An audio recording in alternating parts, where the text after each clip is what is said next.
How about a video to celebrate Pi Day? Pi like 3.14, March 14th, 2021. For me, Pi Day is not just another March 14th, but this is actually 40 years since I bought my first computer in 1981. It was Apple II, and if I heft it up on my shoulder here, I actually still have it in front of the monitor there. It is dead as a doornail and won't run anymore, but it was really something in its era. It was the age of Steve Wozniak back in the early 1980s. He's got to be one of the most creative people I've ever seen. The way he was able to engineer together a computer like this, the really creative things around dynamic memory, refreshing, and being able to have lots of tools and programming capabilities in there was just the most amazing thing. Back in that era, when you bought a computer, it didn't come with a disk drive. You didn't have an operating system like you do now. What you have on the back here, if you look where it says cassette in and out, that's where you would hook up a audio cassette recorder, and then you would have these audio cassette tapes where you could record your data and your programs or whatever you wanted on these tapes. The firmware in the Apple II that Steve Wozniak put together had all kinds of utilities for just going in and doing, 6502 assembly language, playing around, programming, whatever you wanted to do. And with these cassette tape recorders, you could, put in a hex address like 4000 and tell it load from the tape. And there was a little synchronizing tone with some hits after to go like beep, and then it would be done, and your program would be loaded a section of hex memory. And then you could, change and edit the bytes and work on some programming and save it back to the tape again. So it really was amazing to be able to actually get down and do some assembly language programming like that. And at that time, I got a little pamphlet on 6502 assembly language programming. I don't have it anymore, but it's a little thin thing about, this big, not like the big 500-page books you get now that are really hard to find your way through. It was an example of making a little four-function calculator in assembly language. So it had a chapter on like adding and a subtractor on multiplying and dividing and base 10 conversions. And so I went through this little pamphlet and I typed these hexadecimal numbers in and saved them in and out of the tape, editing them. And when I was done, I had a very simple little four-function calculator that could, add and subtract. And all of a sudden, I'm like, oh, wait a minute, why should I be limited to like the 8 digits that it was calculating to? There was like 48K of RAM in an Apple II, actually. It's like, minuscule by today's amount. And so I started expanding the sort of arithmetic capabilities of it and calculating numbers, and became obsessed with calculating pi, which is sort of like, Pi Day is to celebrate this year. And in going from 1981 into 1982, I calculated pi to 600 digits while I was using 3-ring binders to, with pencils always, hand code in all this hex and save them in and out of the cassette tape drive. And I calculated pi to 600 digits in 3.5 days. And I thought that was like, oh, that's the most amazing thing. So I would tell people, guess what? I have my own computer. And they go, you do?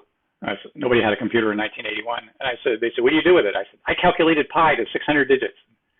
They would look at you and they go, why? I have to admit, to this day, 40 years later, I really don't have a why. I think people either understand, how you can go to a computer and be creative, or you just don't get it. But anyway, for me, that was in living through the real creativity and the era of Steve Wozniak and the Apple II was really an amazing moment in my life. But actually, right now, in our current era, there's another series of computers out now called Raspberry Pi. And this is a Raspberry Pi. This is a Raspberry Pi 4. They have made millions and millions of these. And just like an Apple II, you could hook lots of things up to it and work with it. Raspberry Pis are very similar. To me, it's like deja vu. What Steve Wozniak's Apple II was in 1980, this decade has the Raspberry Pi. And so now, roll us forward to 2021, 40 years I've had my Apple computer, or paperweight, whatever you want to call it. But unfortunately, we're in a COVID-19 virus lockdown. I'm a senior citizen, retired, can't go out of the house for like 10 months. February, we had a lot of snow in Chicago, I'm getting cabin fever. And I'm like, why can't this be like the old days of, like, you know, Steve Wozniak in 1980? And so like, well, you know, maybe it can. Because I really enjoy messing around with Raspberry Pis. And so I'm like, well, I've never programmed the ARM, you know, the RISC instruction set and the ARM64 assembly language. Why don't I just, you know, relive this experience like nostalgia and see if I could go back and calculate pi again. So using a Raspberry Pi, I started out just going down that road with that intention. And so I started that 1 month ahead on February 14th, 28 days to go. And without any previous programming of ARM64 assembly language, I just went in and started, you know, typing stuff and see where I ended up. And I've made it. It's now a video I'm making for Pi Day. This is my first YouTube video I've ever made. So that's another celebration of Pi Day. So I'm going to you know, pause this for a minute and switch over to my screen capture software. And what I want to do is just walk you through what my experience was, and if I'm going to look at a lot of, you know, code and bring up a lot of look at a lot of programming and assembly language. So at this point, you know, it may get long and boring and technical. Just disconnect and end the video here, because you know, my interesting anecdote has come to an end. But if not, I'm going to walk through not a tutorial, but more like just the fun I had and the different things and how I actually made it up. And I calculated pi to 1 million digits on a Raspberry Pi 4 in about 2 hours. So it's come quite a ways since 600 digits in 3.5 days. And stay tuned if you'd like to go deep technically, or disconnect now if not.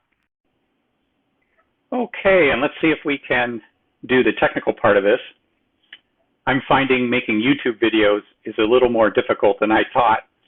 My first attempt, my font was too small and I couldn't read it. My second attempt, I got to the end and I had no audio on it. So now this is the Saturday morning before Pi Day. Tomorrow's Pi Day. Let's see if we can move this thing forward and show you how to calculate pi on a Raspberry Pi for Pi Day. So the first place to start would be to look at my GitHub repository. It's CalcPi ARM64SM. I'll see if I can put a link in down below. And one of the things I would like to just talk about for a minute here is traditionally the Raspberry Pi operating system has been compiled in a 32-bit operating system version of what is basically Debian Linux. The reason they've pretty much stuck with the 32-bit is because some of the older Raspberry Pis, like the one and the Raspberry Pi 2, have older architectures and processors in them, and they've wanted to sort of have one operating system that just works with everything. And so up till this point, when you sort of say just download Raspbian or the Raspberry Pi OS that they have now, it would be a 32-bit version.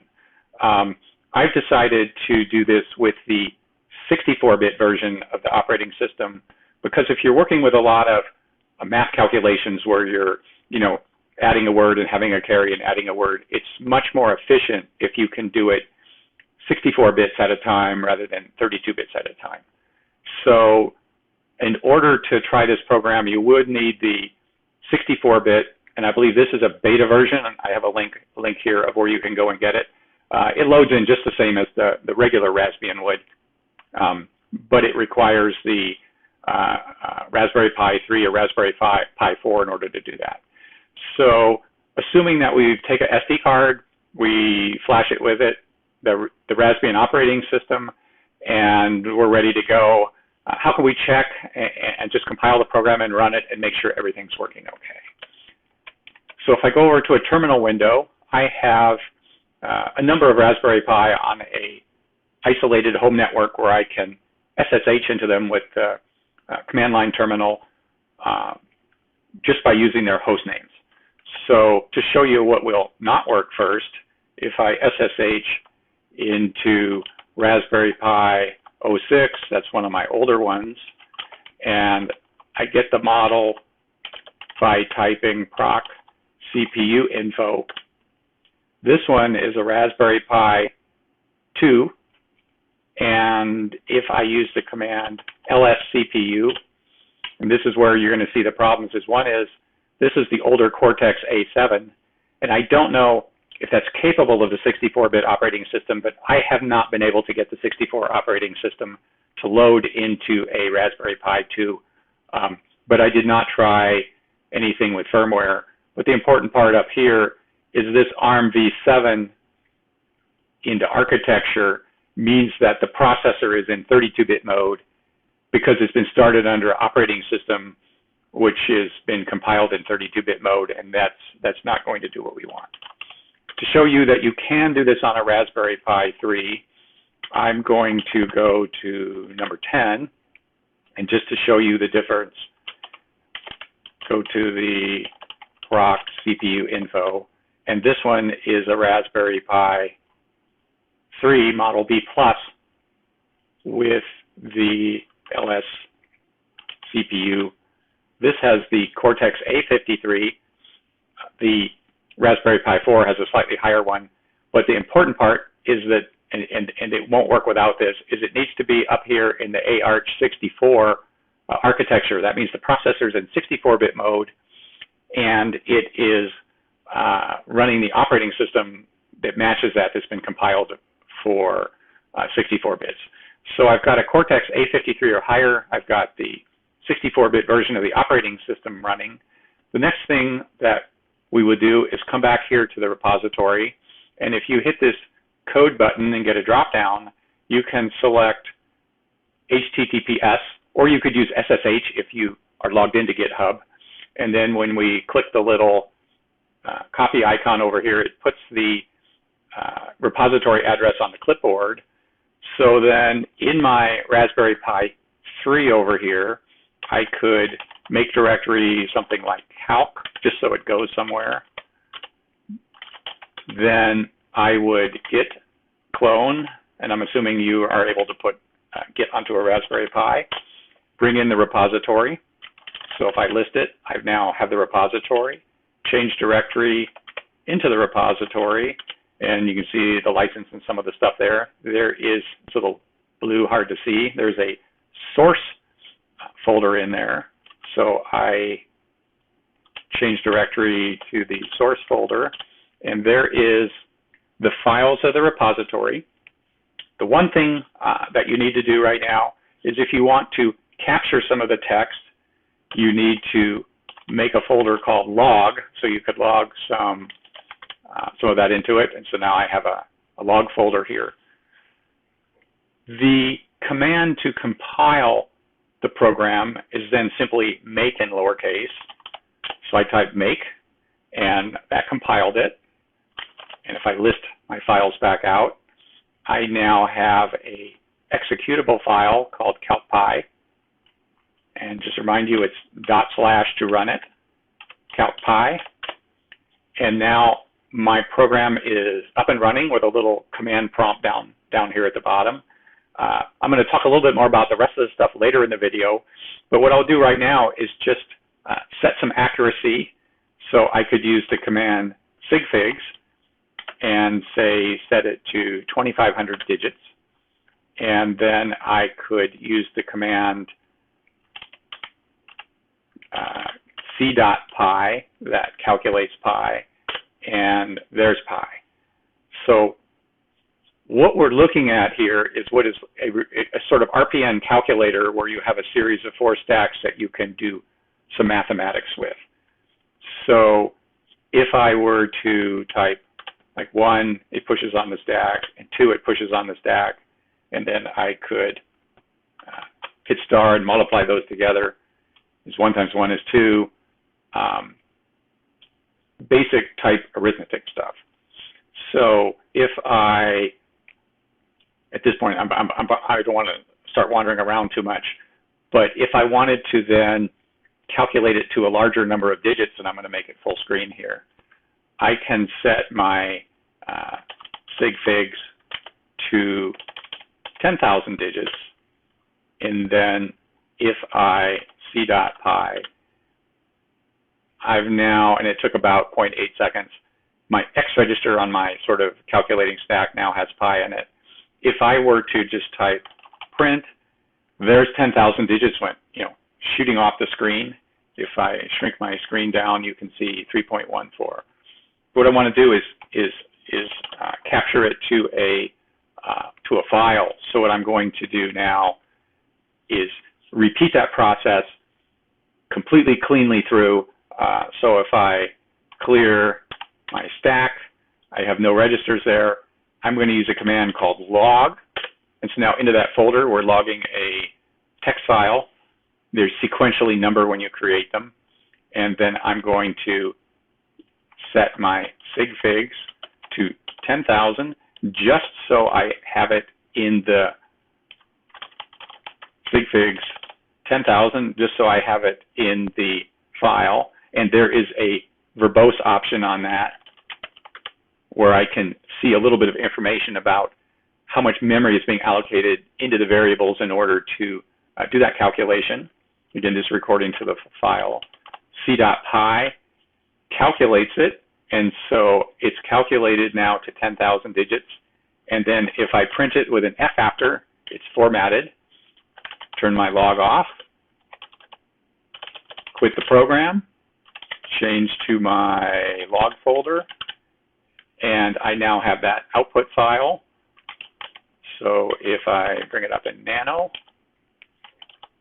it is got some of this, literally everything in there. If I wanted to say, clean it up, I could then come through and just, delete out some of this stuff in the beginning, and I could either leave or not leave my elapsed time there, and then I could go to the end and, take some of this stuff out. If I save that from the screen capture, then if I type that, then I've basically created 10,000 digits of pi in a text file where on a Raspberry Pi 3 for Pi Day. The program in its current configuration right now can calculate 1 million digits. So I'm not going to do it here because it would take a little while. But if we, I got to go back a folder. If we typed sig figs 1 million and then type c.pi, it would take about 2 hours and it would actually calculate out to 1 million digits. With the sort of limitations of the arithmetic on this right now, this isn't really practical to go much beyond 1 million digits, and I'll talk about that a little later in the video. But this is a quick walk-in. Again, just to summarize, went to the repository, we cloned it, we went to the repository, we checked our requirements, make sure we have a Raspberry Pi, actually a 3 or a 4. They're a little hard to tell apart sometimes. We made sure we had the 64-bit operating system. We cloned the repository, we ran it, we calculated pi, and we captured that into a file, cleaned it up a little bit with a text editor, and now we have it for whatever we want to use pi for. So what I'm going to do now is back up a little bit because we want to ask the question, how did I get here? What did it take to calculate pi? So that story started 1 month ago, and in my Git repository at the start here, there's a link to a history section. So on March 14th, with 28 days to go, I began this journey in the COVID-19 lockdown here in Chicago, kind of cabin fever setting in, thinking like, wow, maybe I could learn a little bit of ARM64 assembly language. And I have played a lot with assembly language over the years, and so I'm generally familiar with that. If it seems I'm kind of zooming forward here, it's just the ARM RISC instruction set assembly language that I'm not familiar with. On the other hand, I've done all my playing with assembly language just to go in and play with it and calculate stuff. So there may be, certain practices and techniques that you use in assembly language program that I may be obliviously blowing past here. But nonetheless, my goal was just to go and have some fun, do some stuff. And so if you can bear with any mistakes I'm making in this, then we'll go forward and have a little fun. So on day one, going through checking, and it took me a little bit of figuring out, stuff about the operating systems.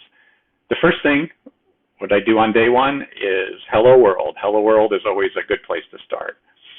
So in this history file where we are right now on day one, what I've done is I've kept some notes to the things I've done and created on that day, and then I've set a git commit hash and put that into the history file each day so that I could roll the repository back to that. So we're going to want to start here with it. What I think I'm going to do at this point is I'm going to go out of my Raspberry Pi 3 and I'm going to move over into a Raspberry Pi 4. And just to show you that, if I cat info, I am in a Raspberry Pi 4 Model B, because that's my sort of fastest one right now, and LS CPU. This is the confirming I'm the 64-bit operating system, but a little more importantly, I've gone from the A53 up to the A72. It's a little bit higher up version of the processor on those, so I'm double checking that those two are matching to make sure that I'm in the right environment to be doing this. And then I have a folder already sort of set up over here in dev CalcPy, and this is where I can run the program. I need my source folder, and there's a lot of old stuff here because I've been playing around. I'm going to, I know nobody likes to do this, but I'm going to remove star, and that leaves me with nothing left but my log file. And just to go over to my log file, I'm going to delete everything out of that as well, just to sort of have a clean place to start from here. So now I'm in a Raspberry Pi 14, or I'm sorry, Raspberry Pi 4. That's just the host name there, with a sort of working folder here that I can work with. The part that may confuse everybody a little bit here is when I'm editing, I prefer to edit. The editor I like to use is Atom, and I don't have a good version of Atom that I like to run inside a Raspberry Pi. So I'm just bringing up a Debian VM here solely for the purpose of being able to use the Atom editor.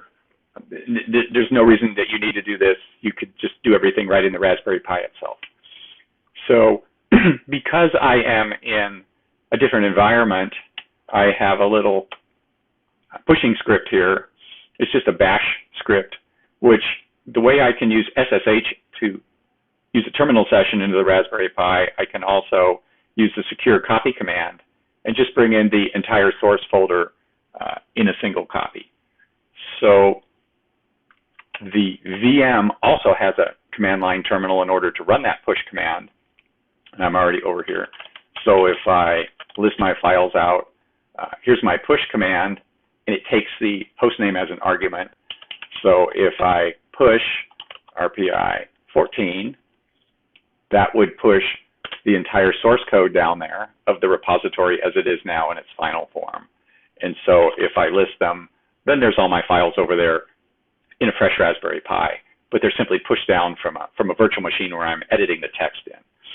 So now going back to, if I can't quite catch trying to get my windows where I can hook the edges of them here.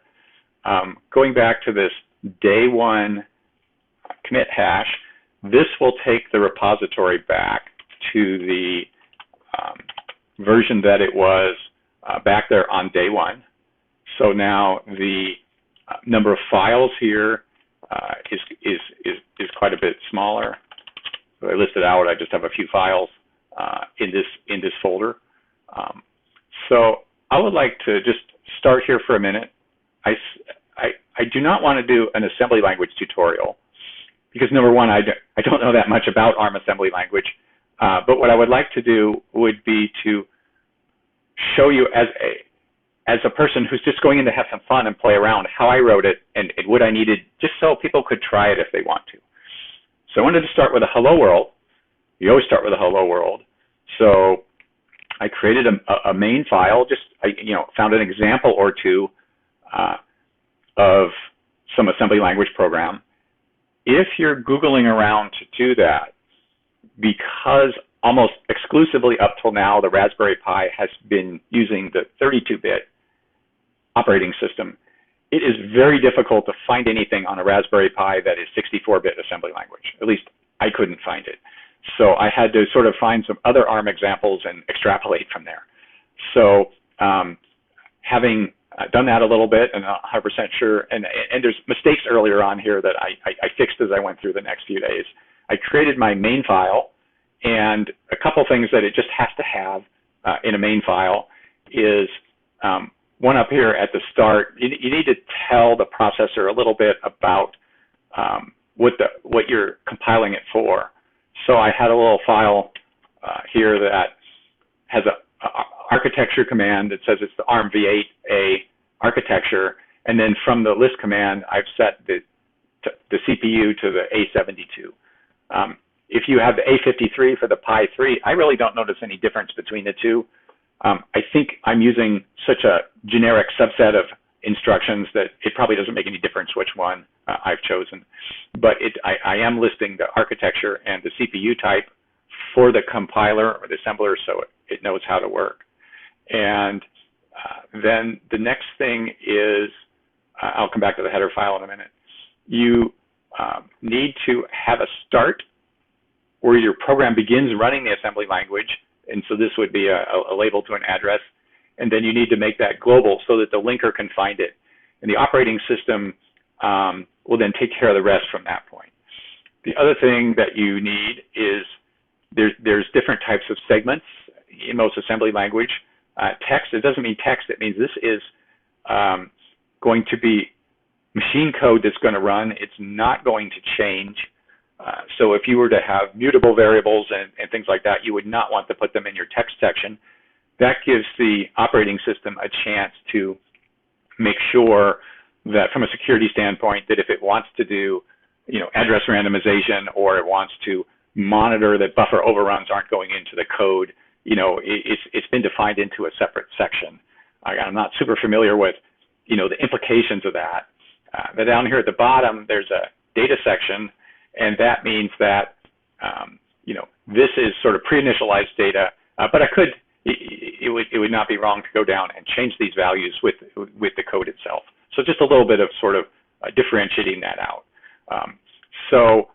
Because I want to do a hello world, I've got my string, I need to find a way to print it out to the operating system, out to standard out. So I have a second module over here I made, and it has a little assembly language function. Again, this isn't going to try to be a tutorial here, but I have a machine call, which is this SVC with the code 0 in it. When you do this call, the operating system will then take control and have a handler for that, and then do whatever your function call is, and then return you back things in a series of processor registers. So to tell the operating system that I want to print a character, I need to use some registers to have data in them when I do the call. So that if I'm using those same registers somewhere else in my program, I have a first part here that saves them, and then a part at the end that restores those registers. So then I'm free to use them because I protected them, from being altered when some other calculation is using them, and then I do the system call.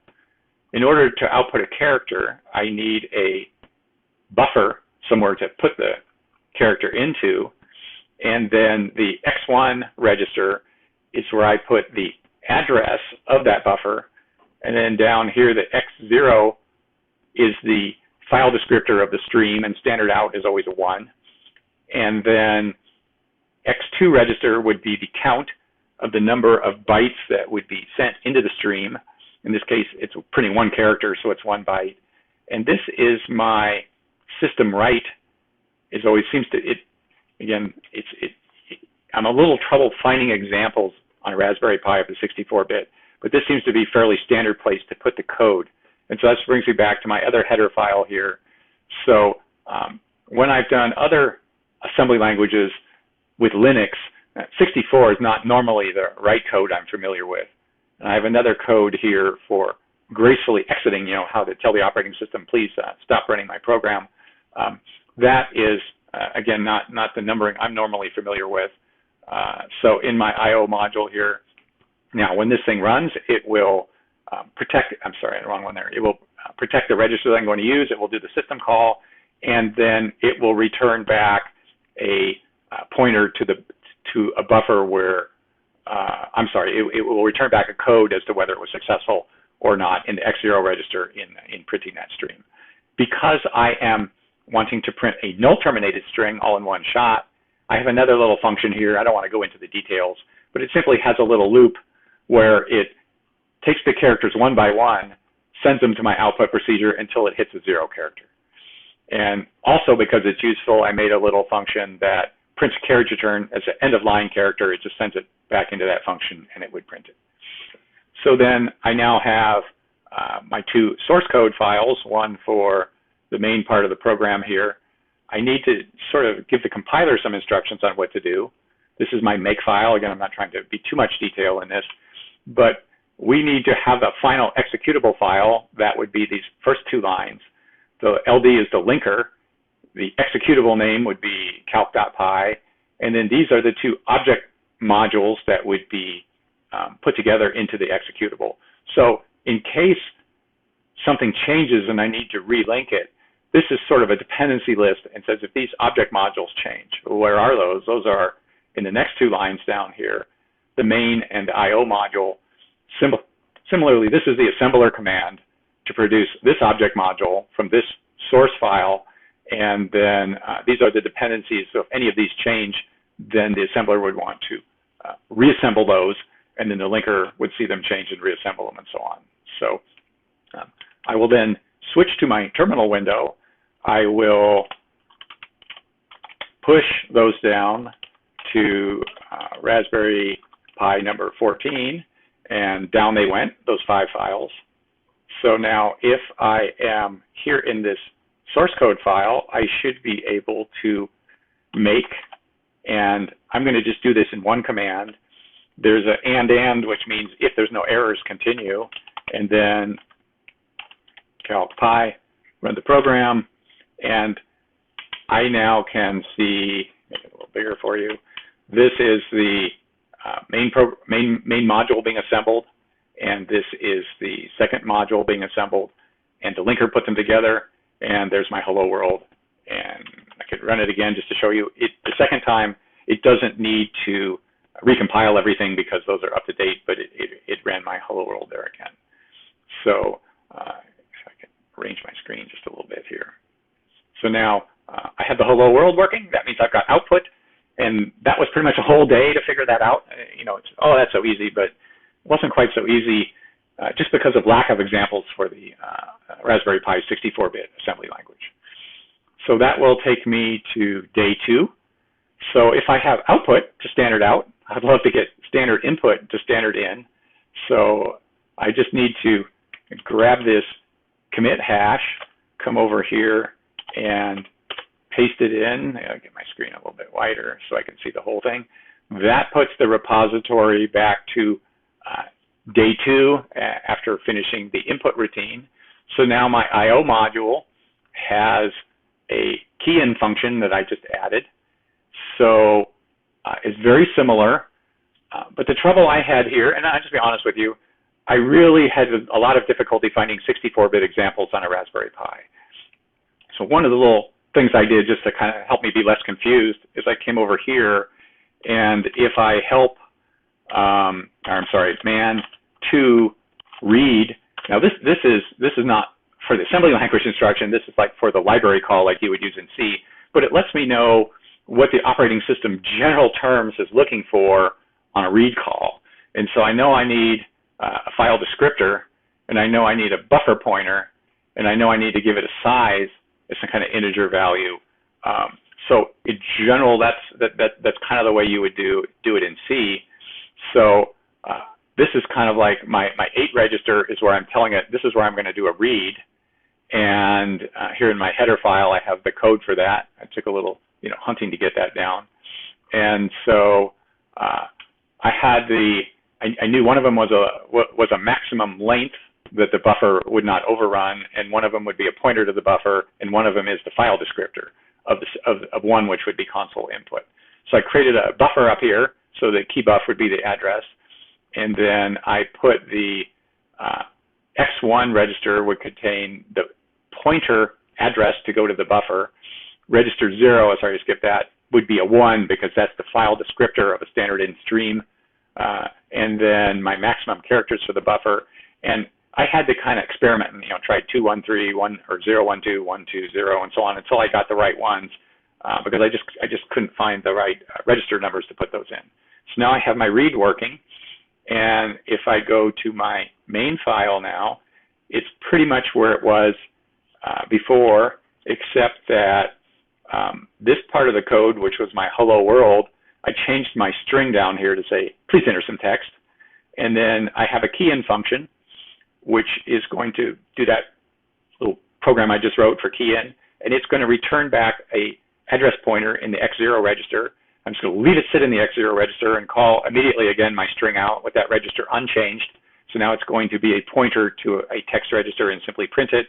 And then I've got some extra carriage returns out. So if I push that down to my Raspberry Pi and then I compile and run it, you can see my command line down here is asking me for my input. So I can just type test, out it comes. I could do a little bit more gibberish in there, and it prints it back out. So what that is a function which reads the keyboard, a function which prints output to the standard out. And so now I have input, I have output, and I'm in assembly language. I've got the linker and compiler and all that working. So I could just start calculating and doing assembly language right now, and I can read the keyboard and put it out, and everything will work really fine. So I want to calculate numbers. So one of the, and just be really quick on this, one of the things you really need to be able to do pretty quickly is just be able to print out hexadecimal, the contents of the bytes and words and various things on that. So if I come over here and I paste in that portion of the commit hash, I've now reverted the repository back to the middle of day 2, and just call your attention, there's an extra file that's now added in here for utilities for printing this hex byte. So if I'm going to add a file in, I need to come back to my make file, and I need to add 2 lines in to tell it that this is going to create a utilities module, and then I have a source file specified to go to it, and the assembler will monitor the source file plus these includes, so if they change, it will reassemble that file. And then up here, I need to add the utility object module to the linker line, and then tell it up here and a conditional that if that object module has a later than date on it, then it will need to recompile it as well. So coming back here to my utility folder, binary is in these words as just bits that are 1 or 0, in groups of 8 and 64 and so on. The way that you print bytes out is to use a logical and, I'm sorry, a bitwise and then you mask it with a hexadecimal F. So if you had a byte which was like 1F, you need to use first to get the top 4 bits, you mask it with F0, and then to mask the lower 4 bits, you use 0F, and then you're either going to make it a letter A to F, or you're going to make it a character 0 to 9. So then where you ANDed it to mask the bits off, then you OR it against either an ASCII 0 character or what would be sort of like one below, I think, an ASCII A character. And then when you OR those back together, it takes you back into a hexadecimal digit in like ASCII. So if I push that down into my Raspberry Pi and then make and run the program, I now have a hexadecimal digit printed out. I skipped showing you the main file here. So I have some assembly language where I was able to put those values into a 64-bit register and then print the register. So that function will print a 64-bit register in hexadecimal. And just a little comment here about, this is, again, working with the RISC processor and reduced instruction set. I had a little confusion because on an Intel processor, you can specify an immediate command of 64 bits. You can say load, and you just put a 64-bit value. I'm going to switch over here for a second. If I wanted to look at the what the assembler is doing on that, there should be a main.list file here. This is the binary that's being output by the assembler in order for the linker to put it together. So what we have here is the mnemonics of the assembly language instructions, and then we have some, operands being passed into that. But the way the RISC instruction set, again, this is how it's appearing to me. I've never taken a course in this.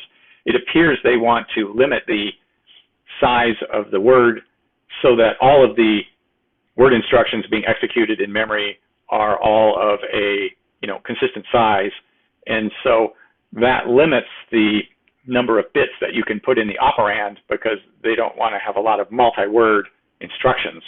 And so there's some little tricks you can do here to, whereas you can't put giant 64-bit values into a register, you can put 16-bit values in, and then you can logically shift them.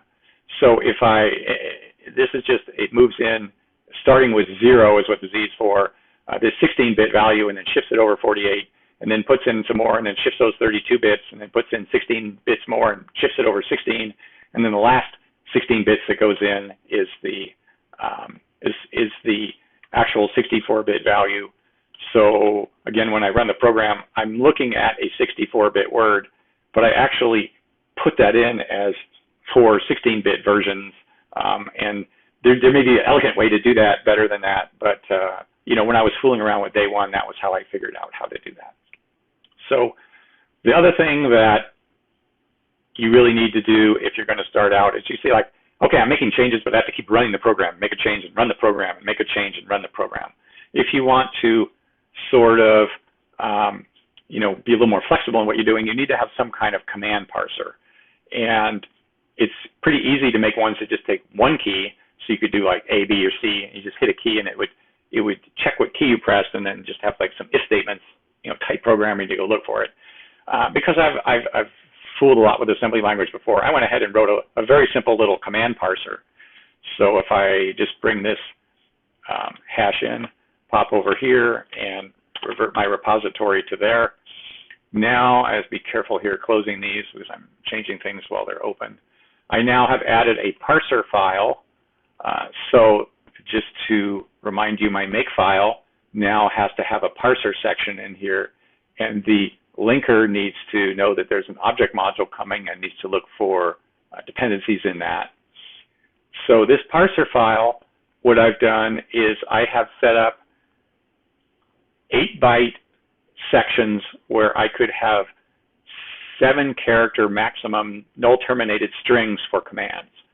So to keep it equal to a number of 8 bytes, in this case I've got 4 digits, I need to put 4 more bytes in to make up an even number of 8. And then this next part here would be the address of a command handler.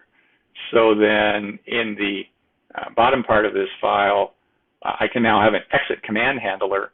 This command exit will compile to an address, and that address could then be loaded into the X0 register and something done with it. So the problem I have, again, I'm learning as I'm going, is that these words are 32-bit, not 64, and so I added another 0 on the end here. So these are 64-bit. At first, I sort of was just trying to synchronize things, but in reality, I think these should be a quad word because I think the address can grow larger than 32 bits. I think this is working only because my program is so small it didn't exceed 32 bits in the addresses. So these are replaced later on with full quad words. So now I have a little parser function, and just to talk a little bit about this, because I've played a lot before, when I start messing with assembly language, and we saw here in my I/O module, I was pushing values on and off of the stack in order to save them and restore them. If you goof that up, then it makes it bizarre things happen in your program, and you think you have something wrong in your code, but it turns out you're subroutines and return from subroutines are just not going to the correct addresses anymore, and it can be very difficult to debug those. And I've had a lot of bad history with that in the past. So what I do is in my command parser, I have a little code that checks the stack pointer to make sure that wherever my stack was, when I do a command, I parse a command, I want to come back and have the same stack pointer. But because the ARM architecture is a little different, so it didn't just have a push and a pop. It was you had to do loading and storing out of registers. The main program itself is actually like a subroutine from the operating system, and there's the return address. So not only do I check that the stack pointer is still at the correct number, but I look at the first address above me, the one I would return to back in the operating system, and make sure that hasn't changed as well. And then if it does, I have a little way to print out a fatal error. And so I wrote a little, not sure where it was in there. I have an error handler down below that the error handler is over here in the main. So if where was it? I hadn't written it yet, sorry. Got ahead of myself. So I'm checking for it right now, and I'm just handling the error here, as an error in the command parsing routine. The other thing I've done is just a byte alignment check, so that if I like have the wrong number of zeros, as I just took one out there right now, then it would give me an error and say, like, when you've added commands to this, you haven't added them up in some reason. So the actual command parser simply loops through, character by character, do things match. If not, go check the next character. It's not a big deal if you've done any of that type of program. So I push it down, and now when I run it, from those commands up above, I can now type the word version. That was one of my commands, debugging in process. So if I go down to the bottom here, here's my version handler, and that simply ran when I typed the version command. If I come up here, here's my exit handler. So if I type the word exit, it gracefully exits me out. And so at the end of day 2, I have input. I have a routine that prints hexadecimal bytes, and then I have a very simple command parser. And these are long days. Remember, it's piled snow outside. TV's nothing but advertising. I just sat here all day and worked on it until I got it going. So day 3, now is when I'm starting to feel a little comfortable that I understand the compiler and the linker and going in and out of the Raspberry Pi, and I'm getting comfortable in kind of coding in general. But I don't understand the RISC instruction set, and it's very obscure how some of these things work. So some of the things are like how the flags, like if you're doing additions and subtractions, there's always this thing about borrowing. If you subtract, did you need to borrow a bit? And that's done in a carry flag. But like not all processes are the same. Some of them, if you're doing a subtraction and you need a carry or you have overflow from addition, it'll make the carry flag be 1, meaning I need to add a carry, or it'll be 0, meaning don't add a carry. It's just like carry or not carry in the flag.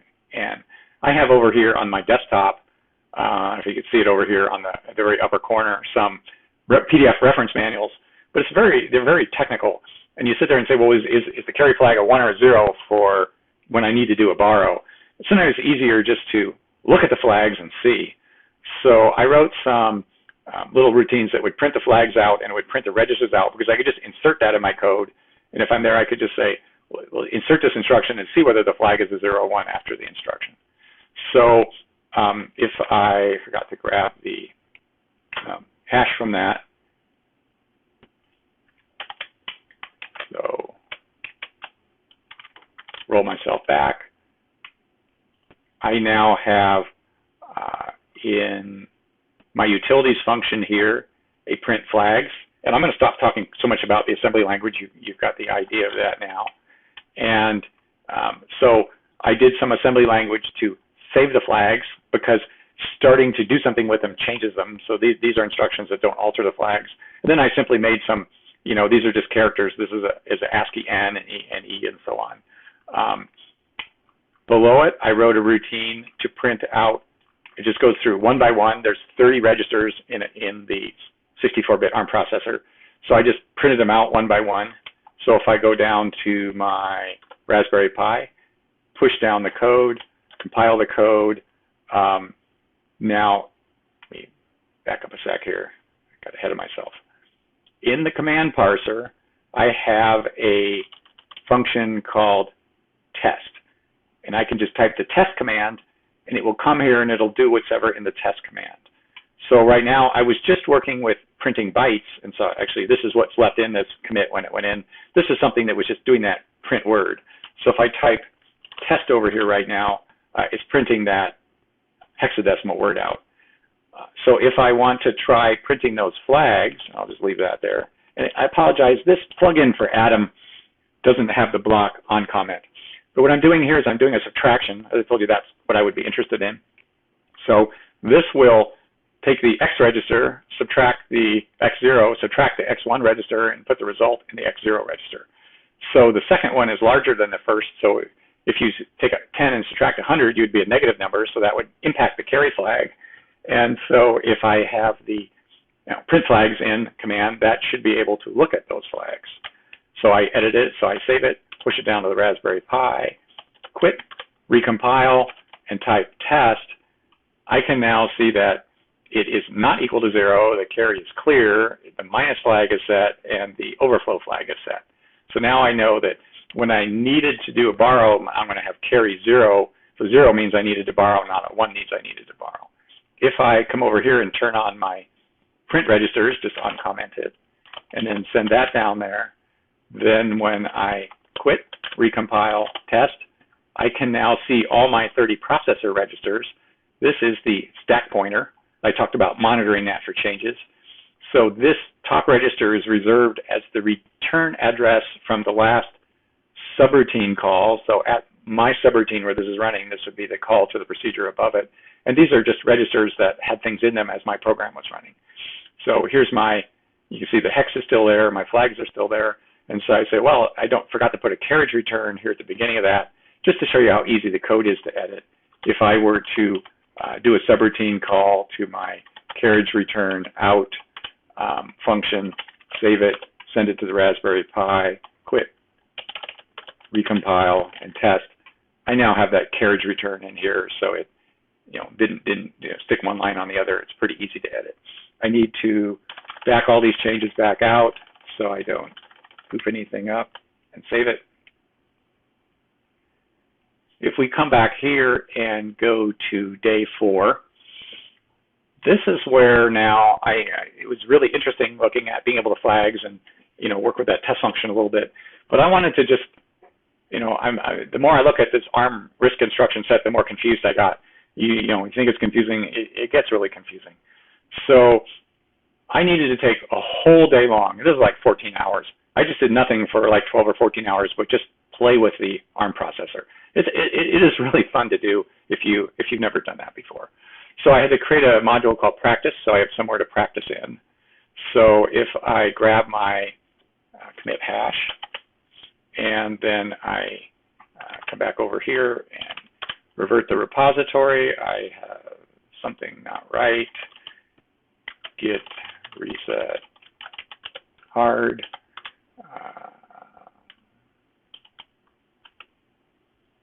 There we go. So now I have a parser file, because I've added a new file. Now my make file needs to have this parser in it, and the parser needs to be put in up here in 2 places. So I have an extra file. This was just a place for me to play. And so, I'm sorry,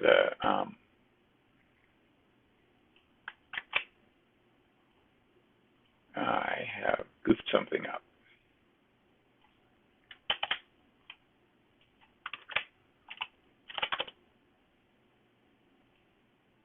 There we go. I have my practice file in here now, and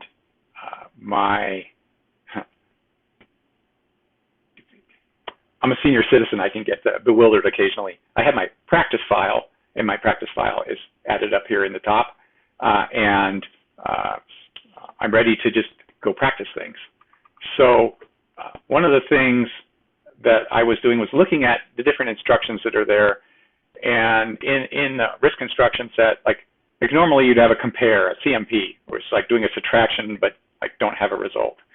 But then you come in the ARM processor, they have these conditional compares. Like I know what compare is, but what in the world is a conditional compare? So it looks like you can depending on what the flags are when you run the conditional compare, it'll either do the conditional repair or not, depending on the flags. I was like, what the heck?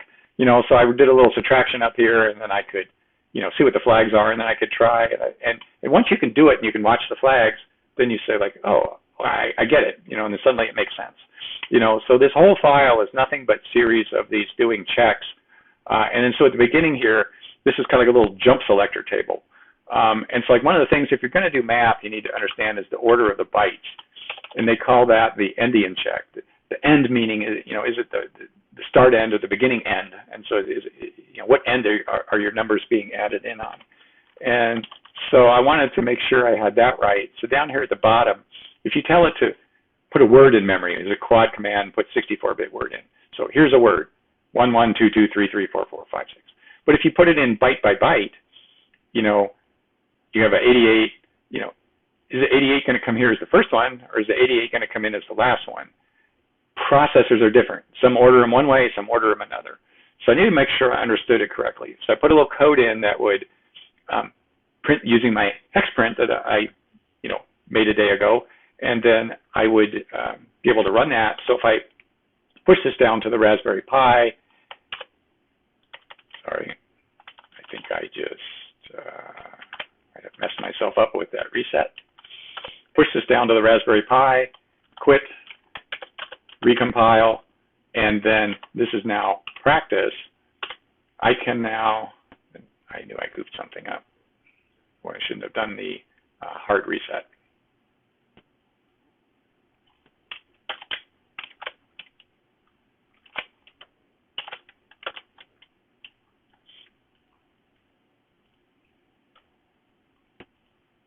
I need to come back here to my practice file, and I need to take this out, turn my endian check back on, make sure I have saved it, push it down to my Raspberry Pi, quit, compile, test.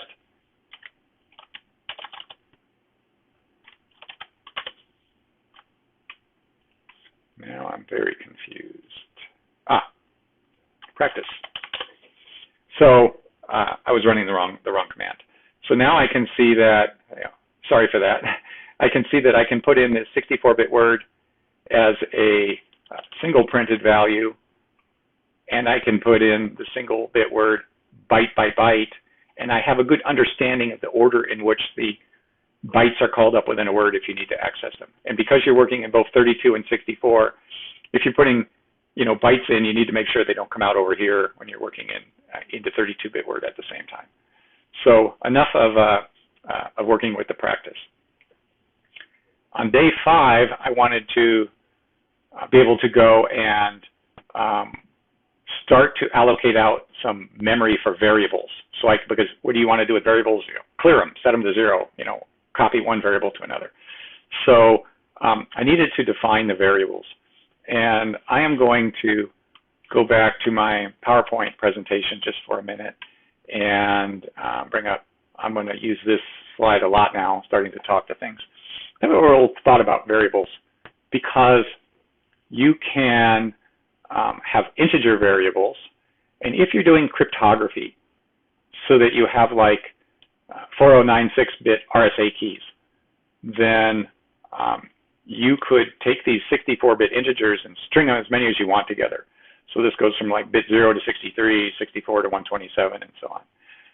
So if you're in that world and you're doing, you know, primes and pseudo primes and mod and those type of things, you'd have integer variables.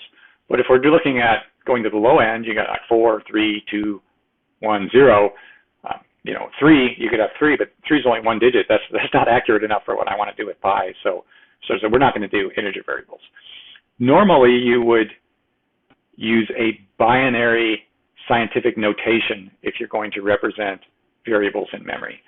So you would have a mantissa, which in binary, the bits coming from the most significant end would start to be like, if you had a 1, it would be like 1/2, 1/4, 1/8, 1/16, and so on.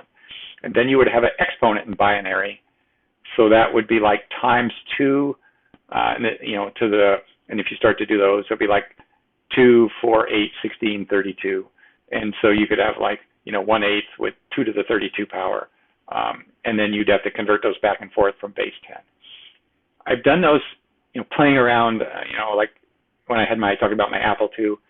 The problem is if you want to add up a sum of a series of numbers, you can't add the mantissa together unless the exponents are the same value. So you end up with trying to shift everything around, over and over again, trying to align these exponents up to do the adding, and you have to keep track of all that. And it adds really a lot of complexity to adding up a sum with addition of a series of terms in an infinite series. And certainly that's how you do it, but it's really complicated to do that. If you used a fixed decimal point or decimal separator, then if you're adding up an infinite series, then you never have to align anything because everything you're adding with addition or subtraction is already aligned, and so you just keep adding them together, and it makes it extremely simple to do a summation of an infinite series. The problem comes in the fact that you do have this decimal separator here, and if you go to do a multiplication or a division, then like if you had a 10-digit number and you multiplied it by a 10-digit number, you'd have like 100 digits. So if you have like 10 here and 10 digits here and 10 digits, temporarily now the stuff on this side of the decimal point is going to 100 digits, but you had a decimal point there, you're going to have to worry about how you deal with that. The reverse is true of the other side, that if you got like 1/millionth and 1/millionth multiplied together, you have 1 times 10 to the minus 12th, and you could end up pushing things out the top and pushing things out the bottom. In order to have everything work right, then you have to, it is difficult in multiplication and division to figure out how to get this decimal separator into the right place with the bits in the right place to do the multiplication and then get it restored back to the right place in the end. So what I found here is that I tried to make everything simple by not using an exponent, and so I made the addition simple, but now I've made the multiplication and division more complicated because I have to manage the decimal point. So I come to the conclusion that you either need to manage the decimal point or you need to manage the exponent. But I left it this way, so my calculations are using a fixed decimal point because pi doesn't need to be any bigger than 3. But if I was going to do it over tomorrow, I think I would go back to using the exponent method. So then in day 2, I need to look at allocating some of those variables out, and I'm going to pay a little more attention to what I'm pasting in here so I don't get into those confusions again.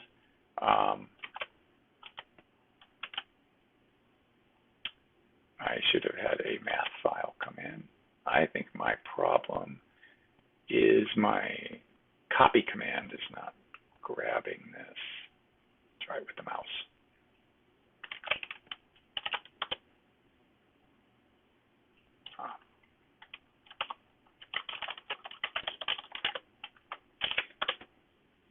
Previous changes. There we go. Math. That's how it is when you're, this is what it was like for me. This is giving you an example of what I lived through, these type of figuring things out. And it's not a big deal, but I just go forward with them. I suppose I could go back and edit them all out, but maybe you'll realize that, if you start to feel as equally frustrated, that was how it was for me. So what this is here is this is just a table of 64-bit addresses. So these are labels that are defined somewhere else, and so every 8 bytes will be a new one. So I have handle numbers for my variables, and these are names of variables. So this allocates out, it's just an address table, so I can take a handle like 2 and multiply it by 8 to get 16 and add it to the base address and get my register. This is a string table of the names of the different variables, and I want to be multiples of 8. So there would be one 64-bit quad word for each string, and so I need to add some extra 0 bytes in to come out to an equal number of 8. And this is the actual variables. And so I'm just going to step back for a minute. When I was in my main file here, I had the text designator that says I'm going to have code. When I'm in my math function here, I have a data designation here, meaning this is going to be initialized data. So these words will actually have these addresses in them. When the program compiles, the linker will put them in. But now I have a BSS section, which means this is going to be uninitialized data. So the operating system, when the program loads, is simply going to set this memory space available, but it doesn't have any pre-initialized values in it. I would like to just have a comment here. A lot of times when people write these type of programs where you're doing mathematics, you go to the operating system and you dynamically allocate yourself out memory for your variables. So you say, I'm going to do a calculation, give me some more memory, and the operating system will allocate you memory and you can use it. But then when you're done using it, you have to deallocate it back to the operating system. And if you're not careful, when you're going through and needing memory and variables, you can keep allocating more and more memory without deallocating it back. And you keep using memory until you've used it all up. So since I'm not really experienced at this, and it just was my experience, I found it's just simpler to just specify, what you want your variables to be as part of the program. And so they're literally declared, and the linker will reserve the space for them right in the load image. And so I don't need to ever worry about allocating memory and deallocating it back. So these are just sort of statically declared here. And then in my header file, I need to come back and start to say how big those are. So right now, as of this particular piece in history, it was using a hexadecimal 20 as the size of the entire variable, and part of that is the integer part, and part of it is the fraction part, and part of it is the total size. Just to, where was my PowerPoint? So the total size of the variable would be the whole thing. This is the fraction part, this is the integer part, and then it can begin to allocate those memories, those variables out into memory.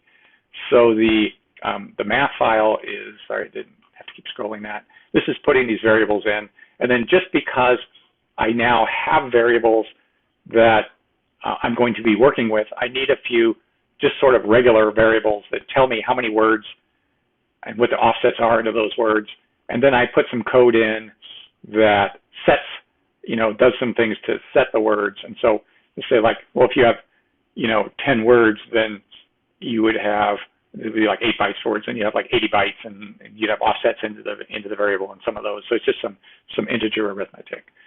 So if I go to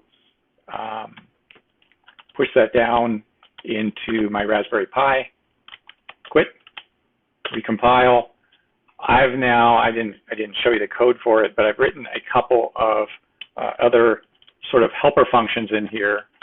So I can type hex, and now that will show me my variables that I just created. And these are those strings for the names of the variables. This is the numbers. A little later on, I added the address in as well.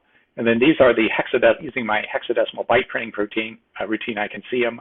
And the other thing I did here is I went back to my command parser, and I added in the ability for an argument.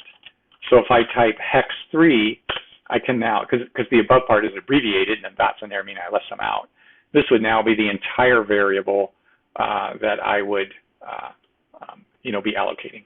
So at the end of that day, I've now allocated out memory for my variables, and I put in a tool in hexadecimal so that I can print them out and look at them. They're just zeros in them right now. There's nothing any further than that. So now I'm going into day 6. Day 6, I can now start to do some simple things with those variables using assembly language. And so I created a file, or in my subroutine file, actually new subroutine file, that is able to clear variables, copy one into another by giving them the handle numbers, those handles 1, 2, 3, it would compute the address and move them around. I added in a help function because sometimes if you start putting commands in, you forget what they do, or you show your program to somebody. And then I started to begin to put in some rotating functions where if you want to take these bits here and shift them left or right, one bit to another, you need to be able to, that's an important part of the mathematics to be able to do that. So if I load in this commit, switch over to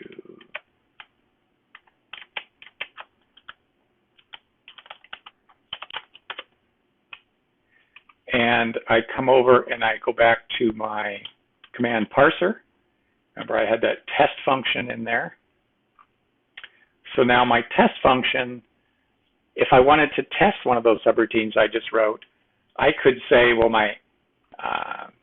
just to go over there for a second, if I wanted to look at this rotate, I can see that the X1 register is where it's going to expect not the address, but the handle number of the variable. It says just tell it what handle number, I'll go look up the address. And then this is some code in here which will do the shifting. So those are working with addresses. Here is a arithmetic shift right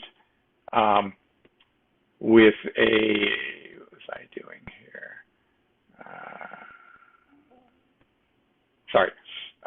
It's starting out doing a logical shift right in a loop for several words, and then at the end I need to come in with one more arithmetic shift to kind of, you get these edge cases where you begin or start a series of operations. So I want to test that now. I can type the word test as a command, and then right now I would set a number saying I'm going to work in variable handle number 3, and I'm going to rotate right one bit, and then I'm going to return and start parsing commands again. So if I push that down to my Raspberry Pi, I have quit compile. I need to be able to tell whether anything is rotating a bit. So I created, and up here is a debug file, which allows me to, this one which I could print those variables in. I also have a fill that just fills them with random stuff. So I can now fill register 3, and it's got 1, 1, 2, 2, 3, 3. Just so there's something there. There's no specific value. And if I want to compare, I can fill register 4 with the same thing.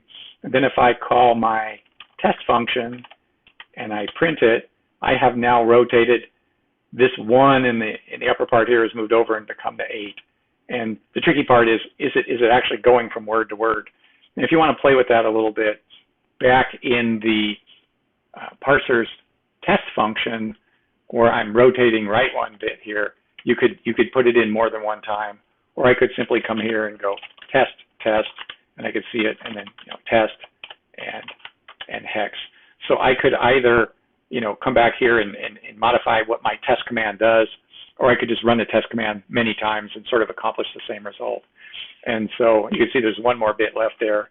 If I test again, then everything should be shifted exactly. Oh, I went one too many. But I mean, you could see it's shifting over and making its way along.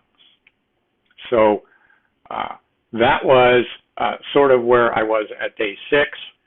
Day 7, it was, see where I am here. Day 7, I was needing to start to do a little arithmetic. It's one thing just to put gibberish in. So I've added some functions in here called set to 1 and set to 2, which if I go back to my PowerPoint, which is kind of hiding up here at the top, if you erase this to 0, and then this is the integer part, I should just be able to put a 1 in the lowest, least significant word in the register, and that should be a 1 point. It's in binary, but it would be a 1 or 2 or go up from there. And then I should be able to, add these with bitwise arithmetic. So I've got some functions in there that can set them. I can do 2's complement, and I can add the mantissa. And so if I go and I forgot to grab my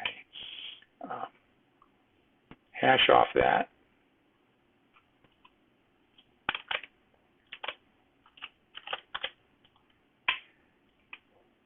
Bring some of these out of here.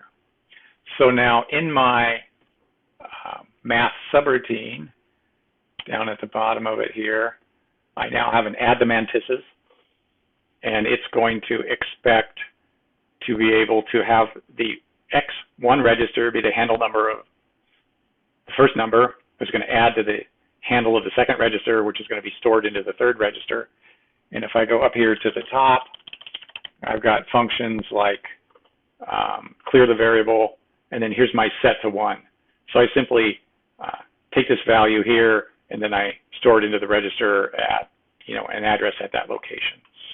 So going to my command parser, finding its test function, I can set up those handle numbers and these subroutine calls to go ahead and test those.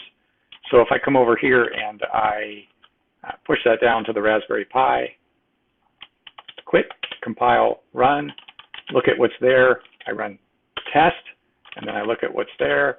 I've now added a 1 into variable handle number 3, and I can see that, it was my, where the argument went in was set to 3. If I want to be a little bit fancier, and I'm just to kind of show you how this works, I can set variable number 3 to be 1. I can copy this, set variable number 2, or I'm sorry, the handle 4 to be a value of 2, and then I can come up here and I can add, I'm calling them mantisses, I changed the name of that word a little bit later. I can then take variable 3, add to variable 4, and put the result in variable 5. So push that down to the Raspberry Pi, I quit, compile, look, there's nothing there. I type my test, X, and now I put 1 into register, or handle 3, 2, and I added them together, and there's my result. So now I can initialize some numbers into the variables, and I can test that they're adding correctly. And adding is always a good place to start. So now I'm coming to day number 8, and day number 8 is where I am starting to say, okay, now I need to begin to think about, because if I want to do something like a base 10 conversion, I need to think about how am I working with how many base 10 digits I can have versus how many 64-bit binary words. And if you look at the conversion of that, and I'm going to go into big detail on where that comes from right now, there's 19.2659 theoretically base 10 digits per 64-bit word. And so I needed to write some, utilities to do that. So if I bring this hash in and pop back over to here, and first I need to back all these changes back out.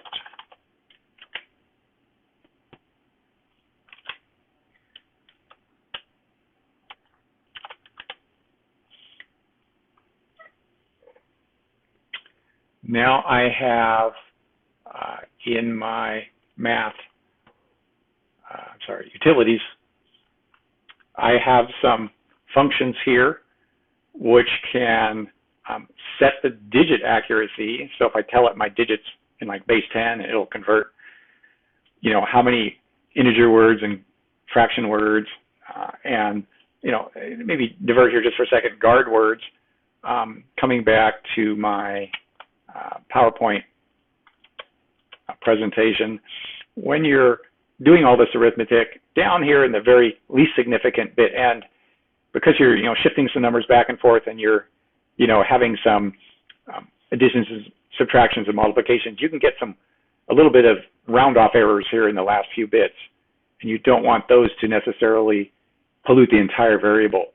So you throw some extra accuracy down here at the end, some extra words included in your calculation, but you don't intend to use those when you print your result. They typically call those guard words. And so when I am over here, figuring out and calculating how many words I need for the integer part, how many for the fraction part, I also add in some guard words. So if I push that down into the Raspberry Pi, that gives me a new quit recompile. I can have a command called sigfigs, and that will show me I'm at 60 digits. I can sigfigs V for verbose, and I can see, and let's see if I could get these both on the screen at the same time.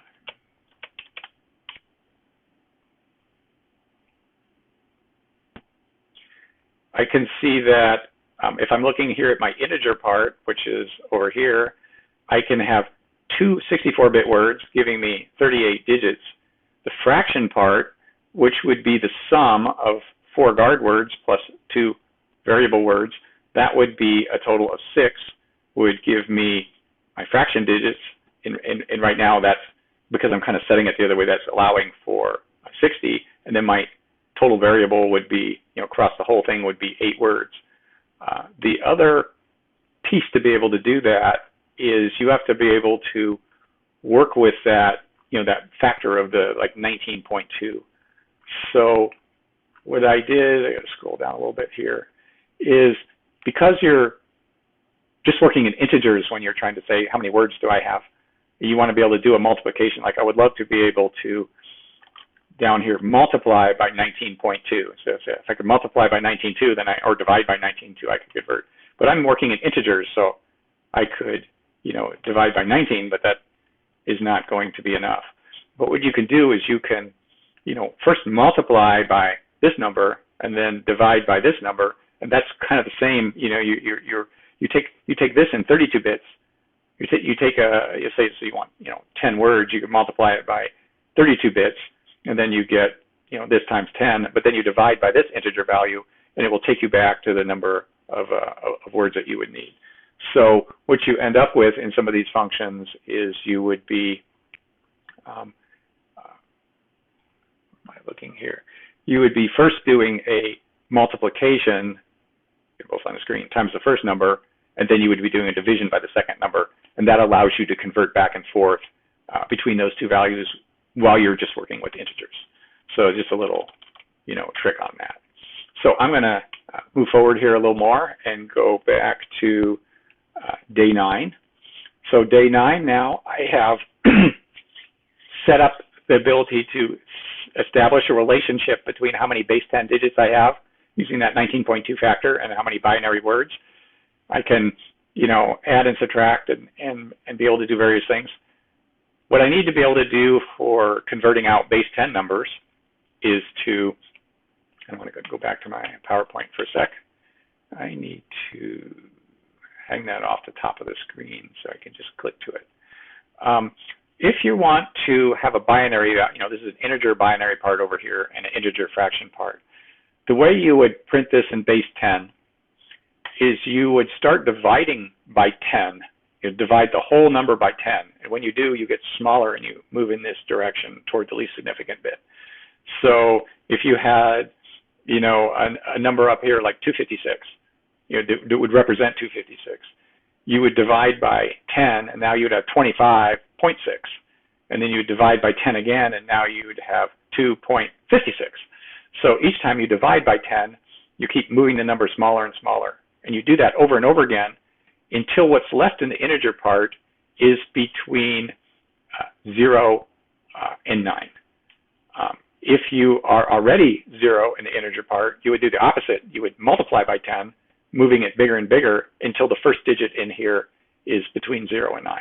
At that point, remember those are 4 bits, that's binary number. You pop that out, and then like when we made the hexadecimal printout, we would take that value and OR it against a hexadecimal B0, which would give you the formation of the ASCII character. So at that point, you just keep multiplying by 10, and every time you do, you pop another digit out. So if the number is too big, you divide by 10 until you have the first digit. If it's too small, you multiply by 10 until you have the first digit. And then you just keep multiplying by 10 and popping them out. And somewhere in there, you're going to print a decimal point to make sure that comes out correctly at the same time. So if I forgot to grab my hash, come back over here and go look at my print routine. The other thing that you need to be able to do that is to do the multiplying and dividing by 10. So I now have, and just in case you've forgotten, I've added in a math output routine. Side note here, these all start with the word math. Because I'm working in sort of intimately with a lot of math variables, I've sort of put all the arithmetic functions into one module. So my math.s has a lot of include statements to sort of just insert the source in, just linearly and assemble it all together. So my make file for the math function is only bringing in one source file here on the assembler line, but my dependencies are looking at all these other files. So if my output file changes, then it will come back to this source file and reassemble it again. But they're actually being entered in as include statements, and this is my output file here now. So to do what I just showed you, I'm going to go to the bottom here. I need to make my divide by 10 routine. So I've got a little divide by 10, and what I have here is, because these are words in here, if you divide by 10, then you would have a quotient, and then you'd have a remainder, and then you just take the remainder over and add it to the next word, and then you divide again, and then take the remainder and add it, and just go through the whole thing back and forth, and then you can, because you can do a 16-bit integer division, and 10 fits in a 32-bit. 10 fits in 32-bit. So you can just take each one of these and divide it by the 32-bit and move it along like that. So there's just a loop here that just divides by 10 over and over again and has a remainder. The multiply 10 is the same way. And as a note here, multiply by 10, you can do it differently. If you take a number in binary and you rotate it left 1 bit, that's multiplying by 2. So you can just save a copy of that. And then if you multiply left is times 2, 1 more is times 4, and 1 more is times 8. Then that's by going left 3 bits is times 8. So you go 1 bit, save it, and then go rotate, rotate, rotate, add the 2 together, and then you'll have times 10. In this case, I just went into a loop and used the, for my times 10, I am just using, not seeing it in there,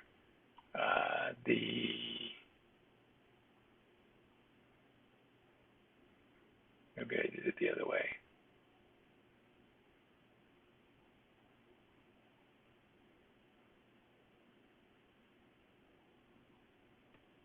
Move, add, subtract,